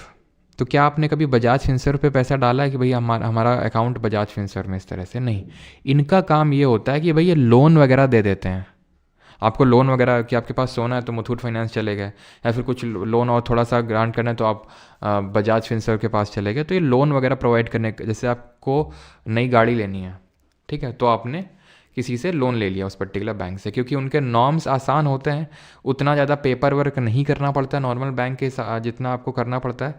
तो इसलिए क्या है ना कि आपको इसमें मतलब एक स्पेशल इस तरह की बैंक्स बन जाती हैं, नॉन बैंकिंग फाइनेंशियल कंपनीज, जिनको हम एनबीएफसी बोलते हैं। जो प्राइमरी बैंकिंग एक्टिविटीज़ होती हैं, पैसा लेना और लोन मतलब लोन उठाना जो प्राइमरी होती है, उसमें मेनली इन्वॉल्व नहीं है कि भाई ये डिमांड डिपॉजिट वगैरह एक्सेप्ट कर रही हैं। तो ये डिमांड डिपॉजिट एक्सेप्ट नहीं कर सकती हैं लोगों से। अगर डिपॉजिट लेना तो लोन कैसे देती हैं, क्या अपने घर से पैसा उठा के देते हैं? नहीं, एक्चुअल में लोग जो हैं ये लॉन्ग टर्म डिपॉजिट इसमें लगा सकते हैं, ठीक है, जिसको हम बोलते हैं टर्म डिपॉजिट। टर्म डिपॉजिट हम बोल सकते हैं। जैसे फॉर एग्जांपल आपने कुछ स्टॉक वगैरह में इन्वेस्ट कर दिया कंपनी के, तो वहाँ से अब कंपनी को फंडिंग होती है और वो फिर क्या करता है, लोन में पैसा उठाता है और या फिर इन्वेस्टमेंट वगैरह करता है, और वहाँ से इसका पैसा आता है एनबीएफसी का। ठीक है, तो ये डिमांड डिपॉजिट को एक्सेप्ट नहीं कर सकते हैं। विच of the following statements about a borrower from a micro finance company is not correct. तो अगर आप माइक्रो फाइनेंस कंपनी से बोरो कर रहे हैं तो इसमें कौन सा स्टेटमेंट सही नहीं है, ये सीडीएस का क्वेश्चन है, अभी एसएससी के भी करेंगे। सर मुथूट फाइनेंस में मैंने भी एक रिंग गिरवी रखी थी सिविल बढ़ाने के लिए। अच्छा, पहली बात तो बेटा जहाँ तो तुम्हें वाह बोलना चाहिए बा बोल रहे हो, जहाँ बा बोलना चाहिए वहाँ वाह बोल रहे हो। गिरबी नहीं गिरवी, और सिविल नहीं सिबिल। ठीक है, देखो राहुल यादव 25% 85% वाला, चलो मैं समझाता हूँ आपको। देखो है क्या ना कि अगर आपको एनबीएफसी एमएफआई का तमगा लेना है, अगर आपको कोई एनबीएफसी है उसको माइक्रो फाइनेंस इंस्टीट्यूशन का तमगा लेना है, तो आप जितना भी आपका एसेट है, जितना भी आपका एसेट है वो आपको मेंटेन करना है। टोटल उसका 85% किसके तौर पे, एमएफआई माइक्रो फाइनेंस के रूप में आपको लैंडिंग माइक्रो लैंडिंग करनी है, या फिर 85%। ठीक है, ये आपको मेंटेन करना है 85% जो आपके पास टोटल एसेट हैं। एसेट क्या होते हैं, जो हम लोग बैंकों में पैसा जाके डिपॉजिट करते हैं, वो आपका माइक्रो फाइनेंस के फॉर्म में होना चाहिए। और जो आप लेंडिंग कर रहे हैं तो वो 75% जो है लेंडिंग, वो माइक्रो फाइनेंस के तौर पे होनी चाहिए। ठीक है, अगर आपको एक बार तमगा मिल गया तो तमगा लेने के लिए आपको इतना मेंटेन करना है 75%, और जब आपको मिल गया तो आपको इतनी लेंडिंग करनी है एज माइक्रो फाइनेंस के तौर पे। 25% वाला जो मैंने बताया था ये था एनबीएफसी अदर देन एमएफआई। वो एनबीएफसी जो एमएफआई नहीं है उनके लिए 25% होता है। और अगर आप एमएफआई हैं तो आपको मेंटेन करना होगा कितना, अगर आपको लाइसेंस चाहिए तो 75%, और उसके बाद लाइसेंस मिलने के बाद 85%। ठीक है, माइक्रो फाइनेंस के तौर पे। Borrower should not have annual income beyond a limit, ये तो होता है, मुझे नॉट करेक्ट पूछा है, तो ये तो सही है कि भाई एक 3 लाख से ऊपर की अगर आपकी लिमिट है तो आप माइक्रो फाइनेंस के लिए एलिजिबल नहीं है। ठीक है, बोरो करने के लिए। The borrower should not seek loan amount beyond a limit, ये भी सही है कि भाई आप एक लिमिट के बियॉन्ड 1 लाख के बियॉन्ड आप नहीं ले सकते हैं loan. Borrower should not refuse to offer collateral, borrower should not refuse, यानी बोरोवर कोलेट्रल गिरवी देने से मना नहीं कर सकता, ये गलत है। बिकॉज हमने देखा था कोलेट्रल फ्री लोन होते हैं, इसमें कुछ गिरवी नहीं रखना होता है। ठीक, borrower should not refuse to pay any interest, ये तो सही है कि आप बोरोवर जो है कुछ ना कुछ तो इंटरेस्ट रेट देना ही पड़ेगा। Which of the following statement about the NBFC is not correct, कौन सा एनबीएफसी के संबंध में सही नहीं है। NBFC can not accept demand deposit, बिल्कुल सही है ये लोन नहीं दे सकते हैं, बिल्कुल गलत है। बिकॉज अभी हमने देखा लोन एडवांसेस दे सकते हैं, चेक इशू नहीं कर सकते हैं, डिमांड डिपॉजिट एक्सेप्ट नहीं कर सकते हैं। NBFC can not offer deposit insurance facility to deposit insurance and credit guarantee corporation, सही है ये। Which of the following is considered as an agency function of commercial banks in India. अभी agency function क्या होता है, तो जो commercial banks होती हैं उनके 2 फंक्शन होते हैं। तो प्राइमरी फंक्शन होता है कि पैसा डिपॉजिट एक्सेप्ट करना, लेंडिंग करना, ये सब। उसके सेकेंडरी फंक्शन होते हैं, और सेकेंडरी फंक्शन में आपका आता है एजेंसी फंक्शन। ठीक है, तो जो इन्वेस्टमेंट वगैरह करता है जो बैंक होता है हमारी साइड से, हम तो डायरेक्टली करते नहीं हैं, वो आपका एजेंसी फंक्शन के तौर पे आता है कमर्शियल बैंक का। गवर्नर ऑफ आरबीआई, जो आरबीआई का गवर्नर है, इसको सेंट्रल गवर्नमेंट अपॉइंट करती है। Certain provisions in the constitution of India give the central government the right to issue directions to the RBI in public interest. The governor of the RBI draws his power from the RBI act. तो तीनों ही सही है, central government ही appoint करती है RBI के governor को, और governor of RBI draws his power from RBI act, option number D 1, 2 and 3। In India the central banks function as the lender of last resort usually refers, तो ये civil services का question है आपका, कि lender of last resort जो हम बोलते हैं सेंट्रल बैंक को, जैसे हमारे आरबीआई को लेंडर ऑफ लास्ट रिसोर्ट बोलते हैं, तो उसके पीछे का रीज़न क्या है, क्यों बोलते हैं लेंडर ऑफ लास्ट रिसोर्ट। तो लेंडर ऑफ लास्ट रिसोर्ट हम इसलिए बोलते हैं बिकॉज ये लिक्विडिटी क्या होती है, बैंकिंग टर्म्स, ये बैंकिंग टर्म होता है लिक्विडिटी, पैसे को लिक्विडिटी बोलते हैं। तो लिक्विडिटी देता है बैंक्स को जब उनका टेम्पररी क्राइसिस हो जाता है। तो option number B 2 only. In India, which of the following is responsible for maintaining price stability by controlling inflation? तो किस तरह से, मतलब आंसर तो इसका आपका आरबीआई होगा, इन्फ्लेशन वगैरह को कंट्रोल करता है, लेकिन किस तरह से कंट्रोल करता है ये कल के लेक्चर में हम समझेंगे। और कल का लेक्चर बहुत ही ज़्यादा इंपॉर्टेंट रहने वाला है, कॉन्सेप्चुअल ज़्यादा रहेगा, फैक्चुअल तो कम रहेगा। SHG program was originally initiated by SBI by providing micro credit to the financially deprived। अब आप बताइए सही है गलत, ये भी सिविल सर्विसेज का ही क्वेश्चन है। तो अभी हमने देखा कि SHG bank linkage programme NABARD, तो मेन नाबार्ड इसमें SBI नहीं है, तो ये वाला जो है ना ये गलत हो गया। In an SHG all members of a group take responsibility for a loan that an individual member task takes. अभी हमने पढ़ा था SHG में सब कोई कलेक्टिव ओनरशिप लेता है, कलेक्टिव लाइबिलिटी होती है उस लोन को रीपे करने की, इसलिए जल्दी लोन आता है। तो ये वाला तो होगा नहीं, ये भी आपका ठीक है। RRBs and scheduled commercial banks support SHGs, RRB support करते हैं, बिल्कुल सपोर्ट करती हैं, तो आंसर होगा यहाँ पर ओनली 2, ऑप्शन नंबर बी। अब हम आएंगे SSC के क्वेश्चंस करेंगे। Who issued guidelines for the micro finance institutions in India. तो माइक्रो फाइनेंस इंस्टीट्यूशन के लिए गाइडलाइंस किसने जारी करी थी और कब करी थी। तो पहली बात तो RBI ने जारी करी थी, और कब करी थी, ये 2022 में जारी करी गई थी RBI की तरफ से जो गाइडलाइंस थी माइक्रो फाइनेंस इंस्टीट्यूशंस के लिए। RBI वॉज स्टैब्लिश्ड इन, तो RBI कब स्टैब्लिश हुआ था, तो RBI स्टैब्लिश हुआ था RBI एक्ट ऑफ 1934 से 1 अप्रैल 1935 को। Headquarter originally Calcutta then Mumbai, ठीक है। अगला है नव्या, हिमांशी, प्रगति, अमित, कुसुम, स्तुति, नीतू, जोया, पॉटर, सुरजीत, पुष्पेन, सबका सही है। चलो, तो reserve bank of India was nationalised on, तो RBI को राष्ट्रीयकरण कब हुआ, तो RBI का राष्ट्रीयकरण हुआ 1 जनवरी 1949 को। और हमारी जो बाकी की जो 14 बैंक्स हैं, 14 बैंक्स हैं, इनको कब नेशनलाइज किया गया था, 14 बैंकों का राष्ट्रीयकरण कब हुआ था। For providing a non micro finance loan to a low income household, non micro finance loan है, लो इनकम हाउस होल्ड को देना, there is a limit of dash on monthly loan repayment obligation of a household as a percentage of monthly household income. तो कितना आपकी जो income है उसका कितना परसेंट मैक्सिमम आप पे ऑब्लिगेशन लगाया जा सकता है, तो मैक्सिमम 50%, आधा, ठीक है।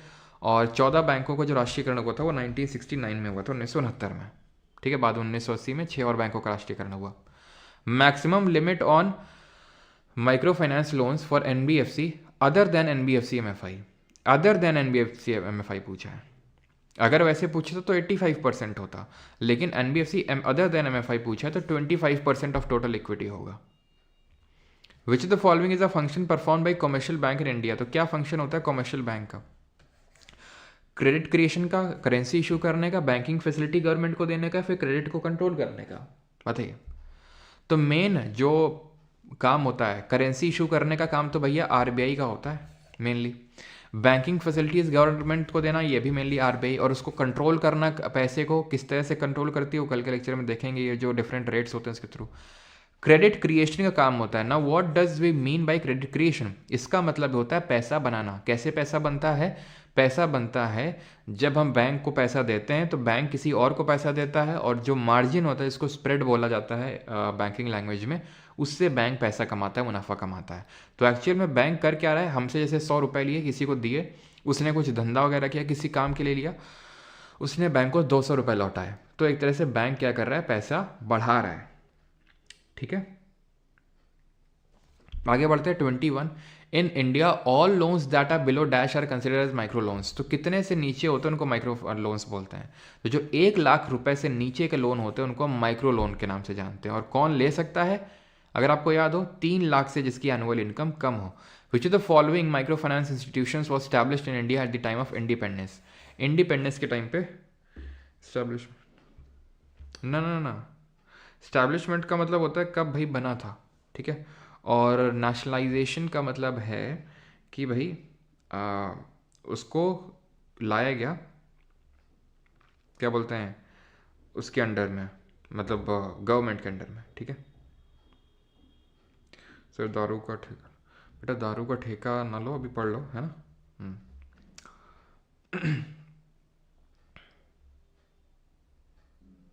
चलो, तो पूछ रहा है कि at the time of independence, तो सेल्फ हेल्प ग्रुप, ग्रामीण मॉडल बैंक, रूरल कोऑपरेटिव्स, या फिर आपके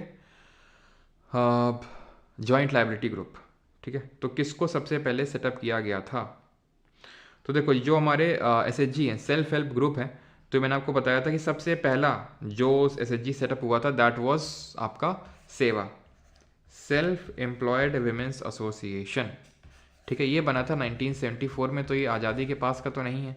जॉइंट लाइबिलिटी ग्रुप, जिसमें रहता था 4 से 10 मेंबर हो सकते हैं, ये एक्चुअल में 2014-15 के टाइम पे कॉन्सेप्ट आया था। रूरल कोऑपरेटिव्स ग्रामीण मॉडल बैंक, तो ग्रामीण मॉडल बैंक वही आपकी आरआरबीस, ठीक है, ये भी आपकी स्टैब्लिश होती हैं, पहली तो 1975 में बनती है, तो रूरल कोऑपरेटिव्स इसका सही आंसर होगा, ठीक है। Rural cooperatives will be the correct answer, जो आज़ादी के टाइम पे ये सेटअप हुई थी, ठीक है। क्लियर थी चीज़? दोनों के डेट अलग अलग होगा, किस चीज़ का? इक्विटी का मतलब होता है शेयर होल्डिंग, जैसे कि मान लो मैं किसी कंपनी का 10% हिस्सेदार हूँ, तो उसको इक्विटी बोलेंगे।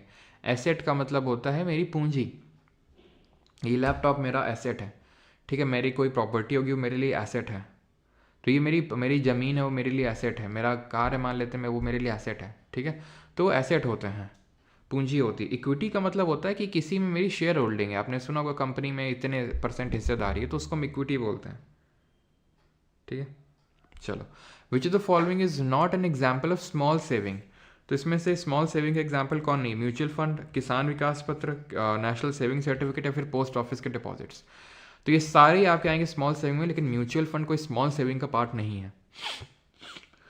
Important milestone of the SHG bank linkage movement was spearheaded by, तो एसएचजी बैंक लिंकेज प्रोग्राम किसने स्टार्ट किया था? तो इसको स्टार्ट किया था, हमने देखा था 1992 में नाबार्ड ने। What is the dimension related to the sustainability of microfinance institution in India? तो भारत में माइक्रो फाइनेंस संस्थाओं की स्थिरता से संबंधित आयाम क्या है? डिपेंडेंसी और donor funding, limited social impact, high profit margin, या फिर आउटरीच टू रूरल एरियाज। तो हाई प्रॉफिट मार्जिन तो बिल्कुल नहीं होते इसमें, ठीक है। आउटरीच टू रूरल एरियाज यहाँ पर सही आंसर होगा। What is the main role of commercial banks in the economy? Main काम क्या होता है कमर्शियल बैंक्स का? To promote economic growth and development, regulating the stock market.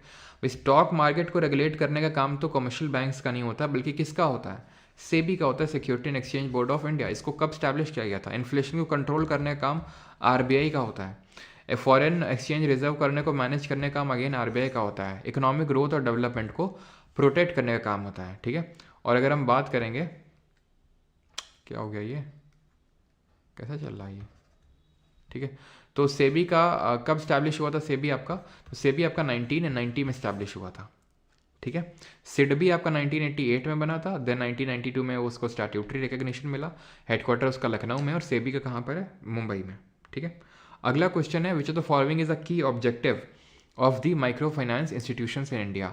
Bharat में सूक्ष्म वित्त संस्थाओं का मुख्य उद्देश्य निम्नलिखित में से कौन सा है? माइक्रो फाइनेंस इंस्टीट्यूशंस का providing loans exclusively to women entrepreneurs, सिर्फ महिलाओं को ही लोन देना, ऐसा तो हमने पढ़ा नहीं है एमएफआईज के बारे में। एनकरेजिंग लार्ज स्केल इंडस्ट्रियलाइजेशन, बड़े लेवल का औद्योगिकरण करना, माइक्रो फाइनेंस इंस्टीट्यूशंस तो नहीं करेंगे।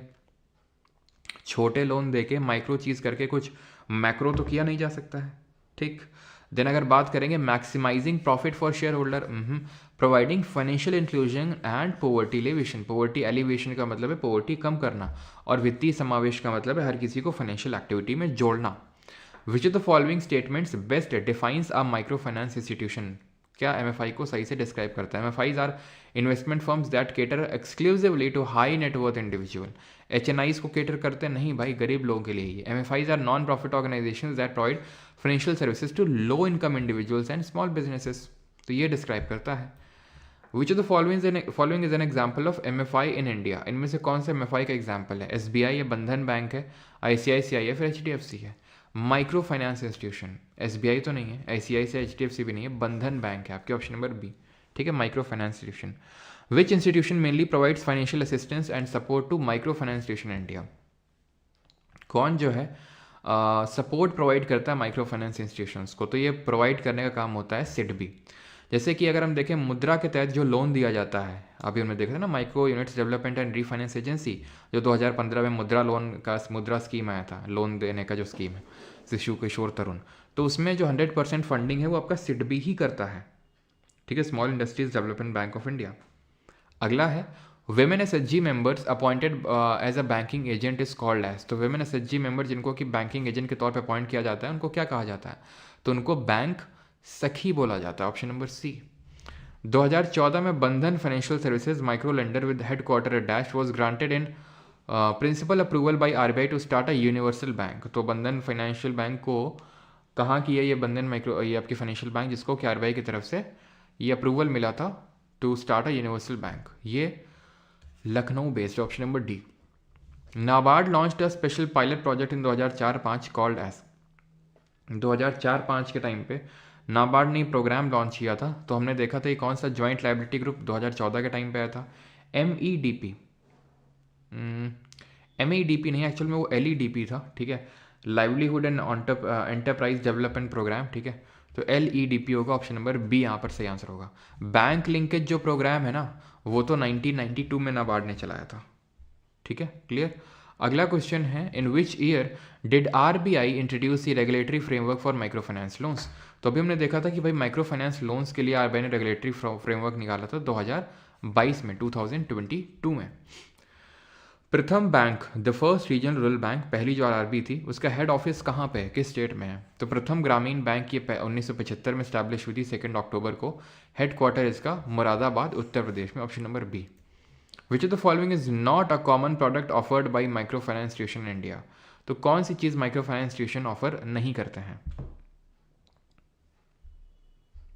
और अभी एक चीज़ या तो चलो कल के लेक्चर में इसको नहीं होगा तो पढ़ा देंगे कि भाई ये बार्टर सिस्टम क्या होता है, ठीक है, क्योंकि अभी काफ़ी लोग जा चुके हैं तो उनका मिस हो जाएगा, तो नहीं होगा तो मैं कल के लेक्चर में पढ़ा दूंगा कि what is this barter system और उसको क्या डाउन साइड्स होते हैं। नहीं होगा तो अगर क्वेश्चन आएगा तो मैं अभी पढ़ा दूंगा कि बार्टर सिस्टम क्या चीज़ होती है।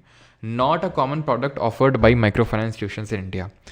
क्रेडिट कार्ड नहीं ऑफर कर सकते हैं, पर्सनल लोन, इंश्योरेंस प्रोडक्ट या फिर सेविंग अकाउंट। तो पर्सनल लोन तो ऑफर करते ही हैं MFI, ठीक है, इंश्योरेंस प्रोडक्ट भी कर सकते हैं, सेविंग अकाउंट भी, क्रेडिट कार्ड नहीं दे सकते हैं। माइक्रो फाइनेंस इंस्टीट्यूशंस जो हैं क्रेडिट कार्ड ऑफर नहीं कर सकते हैं। इन 1987 an action research program was launched by NABARD with dash based on which pilot project for linking 500 SHGs with banks was launched। 1987 में एक एक्शन बेस्ड प्रोग्राम लॉन्च हुआ था by NABARD along with MYRADA, ठीक है। Which of the following is or are correct with respect to NAFED। NAFED हमने देखा था, national आपका agriculture cooperative marketing federation of India होता है ये, और ये registered under multi state cooperative society act, बिल्कुल सही है। It was set up with the objective of promoting cooperative marking of agriculture produce to benefit farmers, बिल्कुल उसको मार्केटिंग करने के लिए इसको इस्टेब्लिश किया गया था और इसको 1956 में इस्टेब्लिश किया गया। ये बात बिल्कुल गलत है बिकॉज 1958 में 2 अक्टूबर 1958 को इसको इस्टेब्लिश किया गया था। आंसर होगा option number D 1 and 2 only.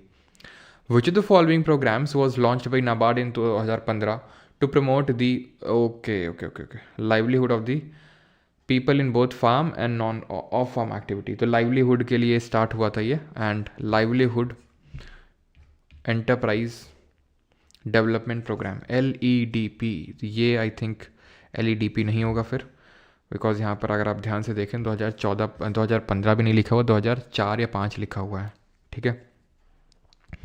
तो इसका मुझे एक बार कंफर्म करना होगा, ये तो नहीं होगा बिकॉज 2014 में कॉन्सेप्ट आया था और ये 1992 में। अब इसको थोड़ा सा देखना पड़ेगा, इसके फुल फॉर्म्स क्या हैं, उस हिसाब से इसका मैं नहीं होगा तो बाद में आपको आंसर बता दूंगा, ठीक है। या तो जो आपकी क्विज आती है एप्लीकेशन पे तो उसमें आपको इसका सही आंसर मिल जाएगा, ठीक है। बिकॉज ये आपका LEDP अलग है, ये मैंने 2015 वहाँ पे नहीं देखा, मतलब 2004-5 नहीं देखा वहाँ पे, बिकॉज ये 2015 में आया था, ठीक है।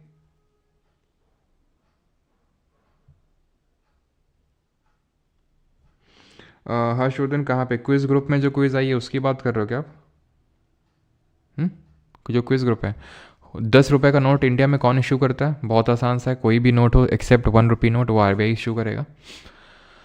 Which of the following is the compelling factor that produced a very high repayment rate of 98% of the in the concept of lending to groups of poor women initiated by Yunus.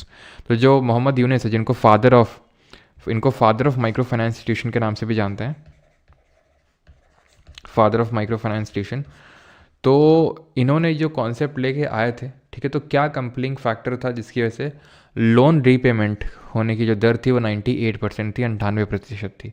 तो यहाँ पर main जो चीज़ थी that was कि यहाँ पर जो joint liability putting social pressure to repay the loans, joint liability निर्धारित करी गई थी कि भाई अभी हमने पढ़ा था ना कि भाई 10 लोग अगर लोन ले रहे हैं, 10-15 लोग, तो उसमें सब एक इवैल्यूएट किया जाएगा कि किसी को लोन की ज़रूरत है तो क्यों है, और क्या वो लोन रीपेमेंट की क्षमता उसमें है भी या नहीं है, ठीक है। 42 the novel self help group linkage bank linkage programme किसने स्टार्ट किया था?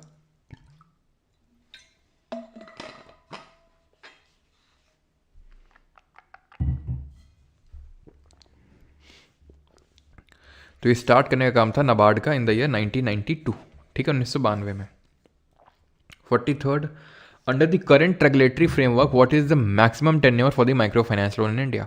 तो मैक्सिमम टेन्योर कितना है? तो मैक्सिमम टेन्योर ध्यान रखना 36 महीने हैं, यानी कि बोले तो 3 साल। यहाँ पर आप इस चीज़ को नोट कर लेंगे, ठीक है, कि जो कहाँ गया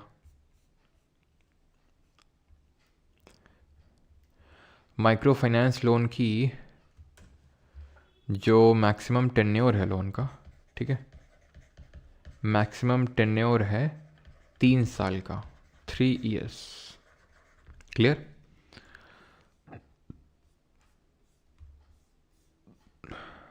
how many digits the MMI code MMID code, तो इसमें कितने डिजिट्स होते हैं MMID कोड में? तो बैंक की तरफ से इसको इशू किया जाता है MMID कोड, इसमें 7 डिजिट्स होती हैं, ठीक है, 7 डिजिट्स होती हैं। Option number A would be the correct answer, ठीक है। MMID आई थिंक इसका फुल फॉर्म ऐसा कुछ होता है, मोबाइल मनी आइडेंटिफायर टाइप, ठीक है, मोबाइल मनी आइडेंटिफायर, ठीक है। In India credit creation is done by, तो इंडिया में क्रेडिट क्रिएशन कौन करता है? फाइनेंस मिनिस्ट्री, RBI करती है, फिर कमर्शियल बैंक करती है। तो सभी अपने अपने तरीके से क्रेडिट को क्रिएट करते हैं। ऑप्शन नंबर सी आंसर होगा, all A, B and C। Which of the following is the most problematic and primary difficulty of barter exchange as against money based exchange? तो बार्टर एक्सचेंज क्या होता है समझेंगे, ठीक है। जो लोग अब क्लास से चले गए तो उनका तो खैर मिस हो गया,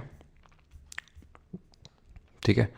तो यहाँ पे जब मैंने आपको बताया था कि हमारी फियाट करेंसी होती है, ठीक है, फियाट लीगल टेंडर होता है। तो भाई इस तरह से हमारा सबसे पहले तो करेंसी चलती नहीं थी। अगर आपने हम लोगों ने जब हिस्ट्री पढ़ी थी तो वहाँ पे देखा था कि इंडस वाली सिविलाइजेशन के टाइम पे बार्टर एक्सचेंज चलता था।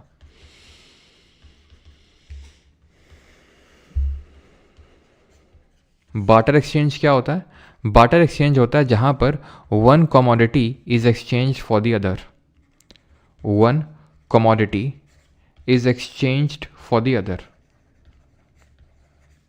exchanged for the other। जैसे कि फॉर एग्जाम्पल मान लो कि मेरे पास गेहूं है, ठीक है, मेरे पास व्हीट है, आपके पास चावल है, दैट इज़ राइस है, ठीक है। आपको मुझे चावल की ज़रूरत है, आपको गेहूं की ज़रूरत है, तो हमने आपस में इंटरचेंज कर लिया, ठीक है। एज सच अभी कोई करेंसी नहीं है, कॉमन करेंसी नहीं है जिसमें एक्सचेंज हो सके। लेकिन इसके कुछ डाउन साइड्स होते हैं, बहुत डाउन साइड्स होते हैं बार्टर एक्सचेंज के। पहला डाउन साइड तो ये है, ठीक है, और इसका कोई प्रोज एज सच तो कुछ है नहीं, डाउन साइड ही है बार्टर एक्सचेंज के। पहला तो ये है कि इसमें डबल कोइंसिडेंस ऑफ वांट होना चाहिए, double coincidence of wants. Double coincidence of wants का मतलब होता है कि फॉर एग्जाम्पल मेरे पास गेहूँ था, ठीक है, आपके पास चावल था, मुझे चावल चाहिए था लेकिन आपको गेहूं नहीं चाहिए था, तो हमारा एक्सचेंज तो हो ही नहीं पाएगा। आप किसी ऐसे को ढूंढोगे ना, जैसे मान लो कि आपको मेरे पास गेहूं है लेकिन आपको टमाटर चाहिए, तो आप किसी ऐसे को ढूंढोगे जिसके पास टमाटर हो, तो आप मेरे से एक्सचेंज करोगे ही नहीं। अगर दोनों साइड से डबल कोइंसिडेंस ऑफ वांट होगा, यानी जो मेरे पास है वो आपको चाहिए, जो आपको पास है वो मुझे चाहिए, देन उस केस में आपको बार्टर एक्सचेंज काम करेगा। दूसरा पेरिशेबिलिटी वाली काम करती है चीज़। पेरिशेबल मतलब अब कमोडिटी एक्सचेंज हो रही हैं तो ये पेरिशेबल होती हैं। क्या मनी पेरिशेबल? जैसे मेरे पास 10 रुपये का सिक्का है, अगर मैं इसको 10 साल भी रखे रहूँगा तो ख़राब हो जाएगा क्या? वो रखे ऐसा कुछ, वो फिर भी 10 साल बाद भी यूज़ में आएगा। लेकिन क्या मैं इसको 10 साल स्टोर करके रख सकता हूँ? चलो भाई मेरा गेहूँ कोई लेने नहीं आ रहा है तो मैं 10 साल इसको रख लेता हूँ आराम से, जब आएगा तो नहीं बेच सकता हूँ, क्योंकि पेरिशेबल कमोडिटी है। पेरिशेबल का मतलब जो सड़ जाती है आसानी से, उसको पेरिशेबल बोलते हैं, ठीक है। तो पेरिशेबल कमोडिटी है, तो इसीलिए इसको वेल्थ को कैरी नहीं किया जा सकता है। Wealth can not be carried, मतलब इसको फ्यूचर जनरेशन्स पे हम पास ऑन नहीं कर सकते हैं वेल्थ को। कि अगर मान लो मेरे पास 100 टन गेहूँ है, अनाज है, तो मैं अपने यही बच्चों को ट्रांसफ़र कर दूँ, जैसे कि अब ठीक है आपके मम्मी पापा आपके पापा हैं, ठीक है, मम्मी पापा हैं, उनके पास मान लेते हैं कि भाई 50 लाख की संपत्ति है, तो वो आपको मिलने वाली है, फिर आपके और आपके भाइयों बहनों के बीच में बंटने वाली वो, ठीक है। लेकिन सोचिए अगर गेहूँ है आपके, है ना, घर में चावल है, तो क्या वो आप पास ऑन कर सकते हैं एक जनरेशन से दूसरे जनरेशन? नहीं, क्योंकि वो पेरिशेबल कमोडिटीज़ होती हैं। तो बार्टर एक्सचेंज का यही डाउन साइड होता है। तो बार्टर एक्सचेंज आई होप आप समझ गए होंगे कि जहाँ पर डबल कोइंसिडेंस ऑफ वांट होता है वहीं पे आपका बार्टर एक्सचेंज काम करता है। तो अब पूछ रहा है कि what is the following is the most problematic, तो इसमें से सबसे ज़्यादा दिक्कत वाली चीज़ क्या होती है? तो barter exchanges involve difficulty in preserving value. Barter exchanges may result in incorrect valuation of the goods transacted. Barter exchange may be imperfectly divisible. Barter exchange require a double coincidence of want. तो यही तो सबसे ज़्यादा problematic होता है कि इसमें double coincidence of want की रिक्वायरमेंट होती है, ठीक है। सबसे इंपॉर्टेंट चीज़ पूछी, सबसे प्राइमरी डिफिकल्टी पूछी, सबसे primary, and that is double coincidence of want. Arrange the following development financial institutions in the correct chronological order. इनको आपको सही ऑर्डर में लगाना है। तो आईडीबीआई का तो यार हमने देख लिया था, ठीक। आईडीबीआई का तो हमने देख लिया था कि आईडीबीआई आपका 1961 में बनता है, ठीक है, 1961 में। ये तो हमने देख लिया था, 1961 में बनता है ये आपका। And IFCI that is industrial finance corporation of India, ये 48 में बनता है। एंड ICICI की अगर बात करेंगे तो 1960 सॉरी आई थिंक 1955 नॉट 65, 1955 में बनता ही है। तो ये थर्ड होगा। देन उसके बाद आपका 1 होगा एंड 2 होगा, 312, that is option number B will be the correct answer, 48। Mudra का फुल फॉर्म क्या है? तो मुद्रा का फुल फॉर्म ये है आपका micro units development and refinance agency, 2015 में आया था। BFSI क्या है? Banking financial services and insurance, ठीक है, insurance. What is sorry which of the following is called as the lender of last resort. तो इसमें से हम लेंडर ऑफ लास्ट रिसोर्ट किसको बोलते हैं? तो ये हम RBI को बोलते हैं, ठीक है। Sir charge expenditure made from expenditure कब पढ़ाएंगे प्लीज़? टिंकू जिया ये हो चुका है, पॉलिटी में हम लोग पढ़ चुके हैं ये दोनों चीज़ें। Which of the following committees was constituted to study the issues and concerns in the microfinance institutions? 2010 में कौन सी कमेटी बनाई गई थी? ये माइक्रो फाइनेंस जो इंस्टीट्यूशंस है उसको जो क्राइसिस इश्यूज़ वगैरह कंसर्न्स को देखने के लिए, तो दैट वाज मालेगाम कमेटी, जिसने अपनी रिपोर्ट 2011 में सबमिट करी थी और NBFC MFI जो है वो इसी के बेसिस पे सेटअप किए गए थे। विच of the following is not one of the scheduled public sector bank? इनमें से कौन सी शेड्यूल्ड पब्लिक सेक्टर बैंक नहीं है? कैनरा, यूको, इंडियन ओवरसीज या फिर बंधन बैंक? तो कौन सी नहीं है पूछ रहा है आपकी शेड्यूल, तो शेड्यूल ये आपकी नहीं है बंधन बैंक, ठीक है, बिकॉज जो बंधन बैंक है वो तो आपका माइक्रो फाइनेंस इंस्टीट्यूशन है ना, अभी हम लोगों ने देखा। Which of the following is the sole note issuing authority? तो नोट इशू कौन कर सकता है इंडिया में? That is RBI। Who among sorry बस 5-6 क्वेश्चन और करेंगे 60 तक, ठीक है। Which among the following was set up in 1956 by the Indian government by nationalising all the existing private sector life insurance companies in India? तो सबको nationalise करने के बंधन बैंक, सर फास्ट लग रहा है क्या वीरेंद्र भाई? अभी हम लोग पढ़ चुके हैं ना, इसलिए थोड़ा सा मैं स्पीड में क्वेश्चंस को करवा रहा हूँ, बाकी तो फास्ट लग रहा है अगर आपको तो आप पहले लेक्चर कर सकते हो, ठीक है, उसको अच्छे से देख सकते हो, उसके बाद आप अटेम्प्ट कर सकते हो MCQs, ठीक है। अगर आपको थोड़ा सा फास्ट लगता है तो आप पहले लेक्चर को पूरे ढंग से कर लो, उसको रिवाइज कर लो, देन आप MCQs अटेम्प्ट कर सकते हो, ठीक है। तो 1956 में आपका ये सेटअप हुआ था LIC, है ना, life insurance corporation of India, जीवन के साथ भी जीवन के बाद भी, है ना। स्मॉल इंडस्ट्रीज किसने LIC में जीवन बीमा खुलवा रखा है? क्यों? साइज में प्रॉब्लम इसलिए फ़ोन से नहीं कर पाती हूँ। आई नो आप इतना प्रोवाइड करते हैं टिप पर। PYQ के लिए बुक बताइए सर, PYQ के लिए बुक बताइए, PYQ के लिए बुक बताएंगे श्रेया जी, रुक जाइए अभी, ठीक है। बुक के लिए मैंने सबको भी रुकने के लिए बोला है, ठहरने के लिए बोला है, ठहर जाइए अभी, ठीक है। बुक के रिगार्डिंग थोड़ा सा मुझे टाइम दीजिए, फिर मैं आपको बताऊंगा क्या कैसे क्या सब कुछ करना है, बस थोड़ा सा टाइम दीजिए। बुक को लेके अभी जल्दबाजी मत करिए, ठीक है। क्लियर है? क्लियर है सभी को?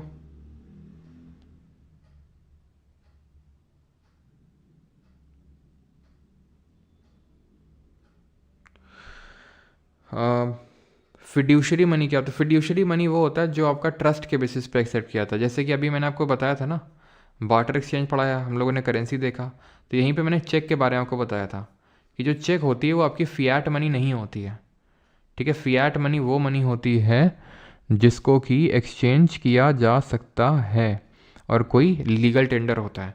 जो चेक मैंने बताया था, चेक ये आपका एक फिड्यूशरी मनी ही होता है, ठीक है। It is a fiduciary money जो सिर्फ ट्रस्ट के बेसिस पे चलती है, लीगल टेंडर नहीं होता है, ठीक है। ये सिर्फ ये मीडियम ऑफ एक्सचेंज के तौर पे होता है, जैसे चेक वगैरह दिया जाता है मीडियम ऑफ एक्सचेंज के तौर पे, लेकिन ये आपका फिड्यूशरी मनी होगा क्योंकि ये सिर्फ ट्रस्ट के बेसिस पे, कोई भी मना कर सकता है इसको लेने से, ठीक है। क्लियर है? चलो तो आगे बढ़ते हैं यहाँ पर। और कहाँ पे थे हम लोग? यहाँ पे small industry SIDBI is regulated by, तो सिडबी को कौन रेगुलेट करता है? तो ये भी आपका सिडबी को आरबीआई ही रेगुलेट करेगा, option number C. Dash became the first bank to get reserve bank of India's approval for rupee trade, तो रुपी में ट्रेड करने के लिए सबसे पहले आरबीआई के द्वारा किसको यहाँ पर अप्रूवल मिला था? तो ये यूको बैंक को मिला था, option number C. National payment corporation of India was setup under the provision of which act, तो किस एक्ट के तहत इसको सेटअप किया गया था? तो ये तो बिल्कुल नहीं होगा, payment and settlement act of 2007।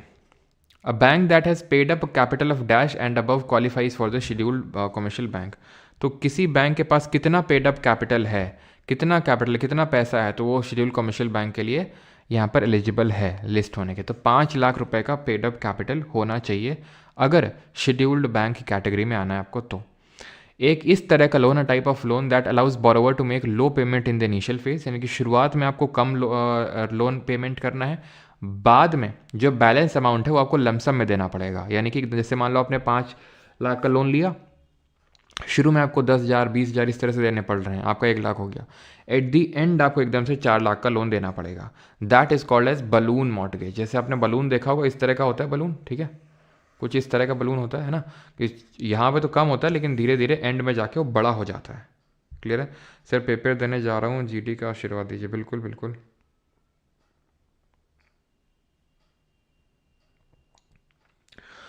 19th question, चलो अभी संजू देखते हैं 25%, एक बार रुक जाओ। सर सेकंड एडिशन कब आएगा बुक का आपकी? नूब गेमर जी, मैं फिर से रिपीट कर रहा हूँ सभी को, प्लीज़ थोड़ा सा रुकिए, ठीक है, थोड़ा सा रुकिए, कुछ बहुत बढ़िया आ रहा है, ठीक है। तो यहाँ पर सही आंसर होगा balloon mortgage, option number A सही आंसर होगा। एंड द लास्ट क्वेश्चन इसको कर लेते हैं, विच among the following is not an all India financial institution, कौन सा इसमें से ऑल इंडिया फाइनेंशियल इंस्टीट्यूशन नहीं है? बताओ जल्दी से। और मैं तब तक ये देख लेता हूँ भाई 19th क्वेश्चन में क्या दिक्कत है। तो okay okay okay okay okay okay ठीक है, 25% देख के मैंने टिक कर दिया, 25% टोटल एसेट का होगा, बिल्कुल सही है। अच्छा, तभी आप में से किसी ने इक्विटी एसेट के बारे में पूछा था, रियली सॉरी, ठीक है, तभी आप में से किसी ने इक्विटी एसेट के बारे में डिफरेंस हम पूछा था। तो बिल्कुल डिफरेंस तो मैंने वहाँ पर बता दिया था, लेकिन ये एसेट का होगा ना कि इक्विटी का, ठीक है।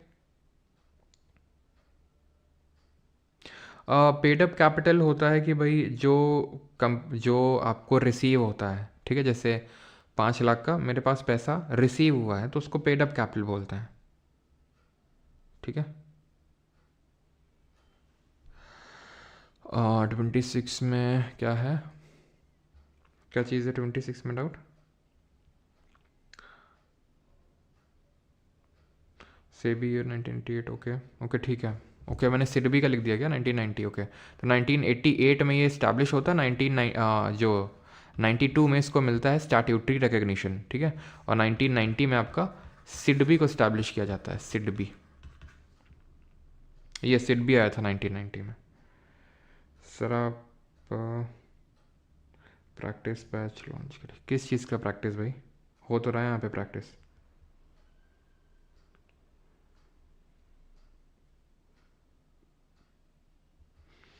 डेट तो अभी ऐसे मैं कमिट नहीं कर सकता हूँ, बस थोड़ा सा टाइम दीजिए, ठीक है। एग्जैक्ट डेट तो अभी मैं नहीं कमिट कर सकता हूँ, लेकिन मैं वही बोलूँगा कि अभी जितना हो रहा है बैच में सिर्फ उतना ही करते चलिए, है ना।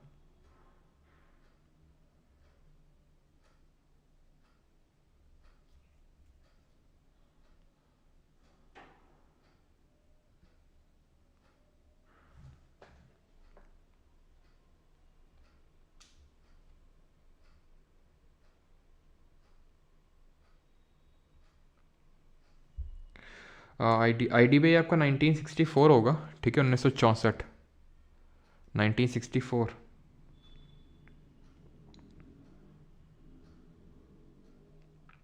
नॉन रिटर्नेबल है क्या दीपक?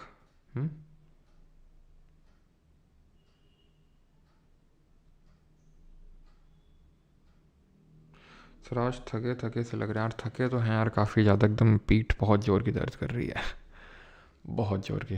ठीक है, थके तो थोड़ा सा ही है, मान लो, है ना, क्योंकि काफ़ी पिछले 2-3 दिन काफ़ी ज़्यादा हेक्टिक हो गए ना, इसलिए।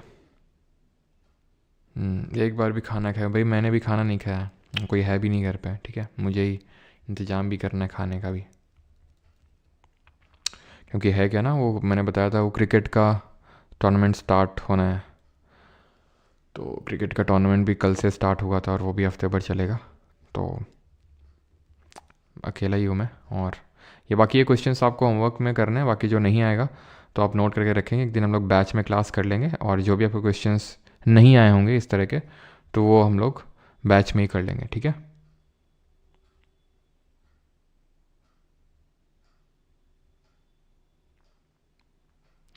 कितने दिन बनाया सर जी टूर्नामेंट में?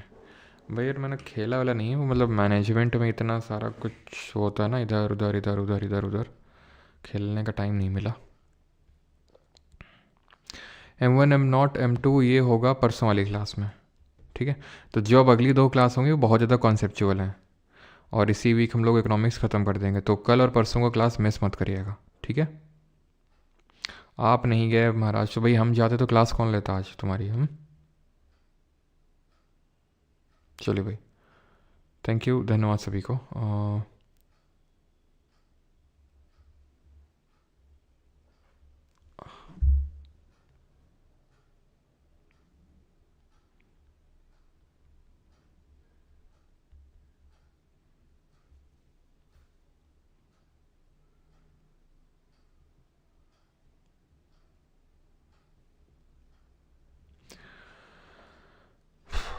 चलिए भाई, थैंक यू।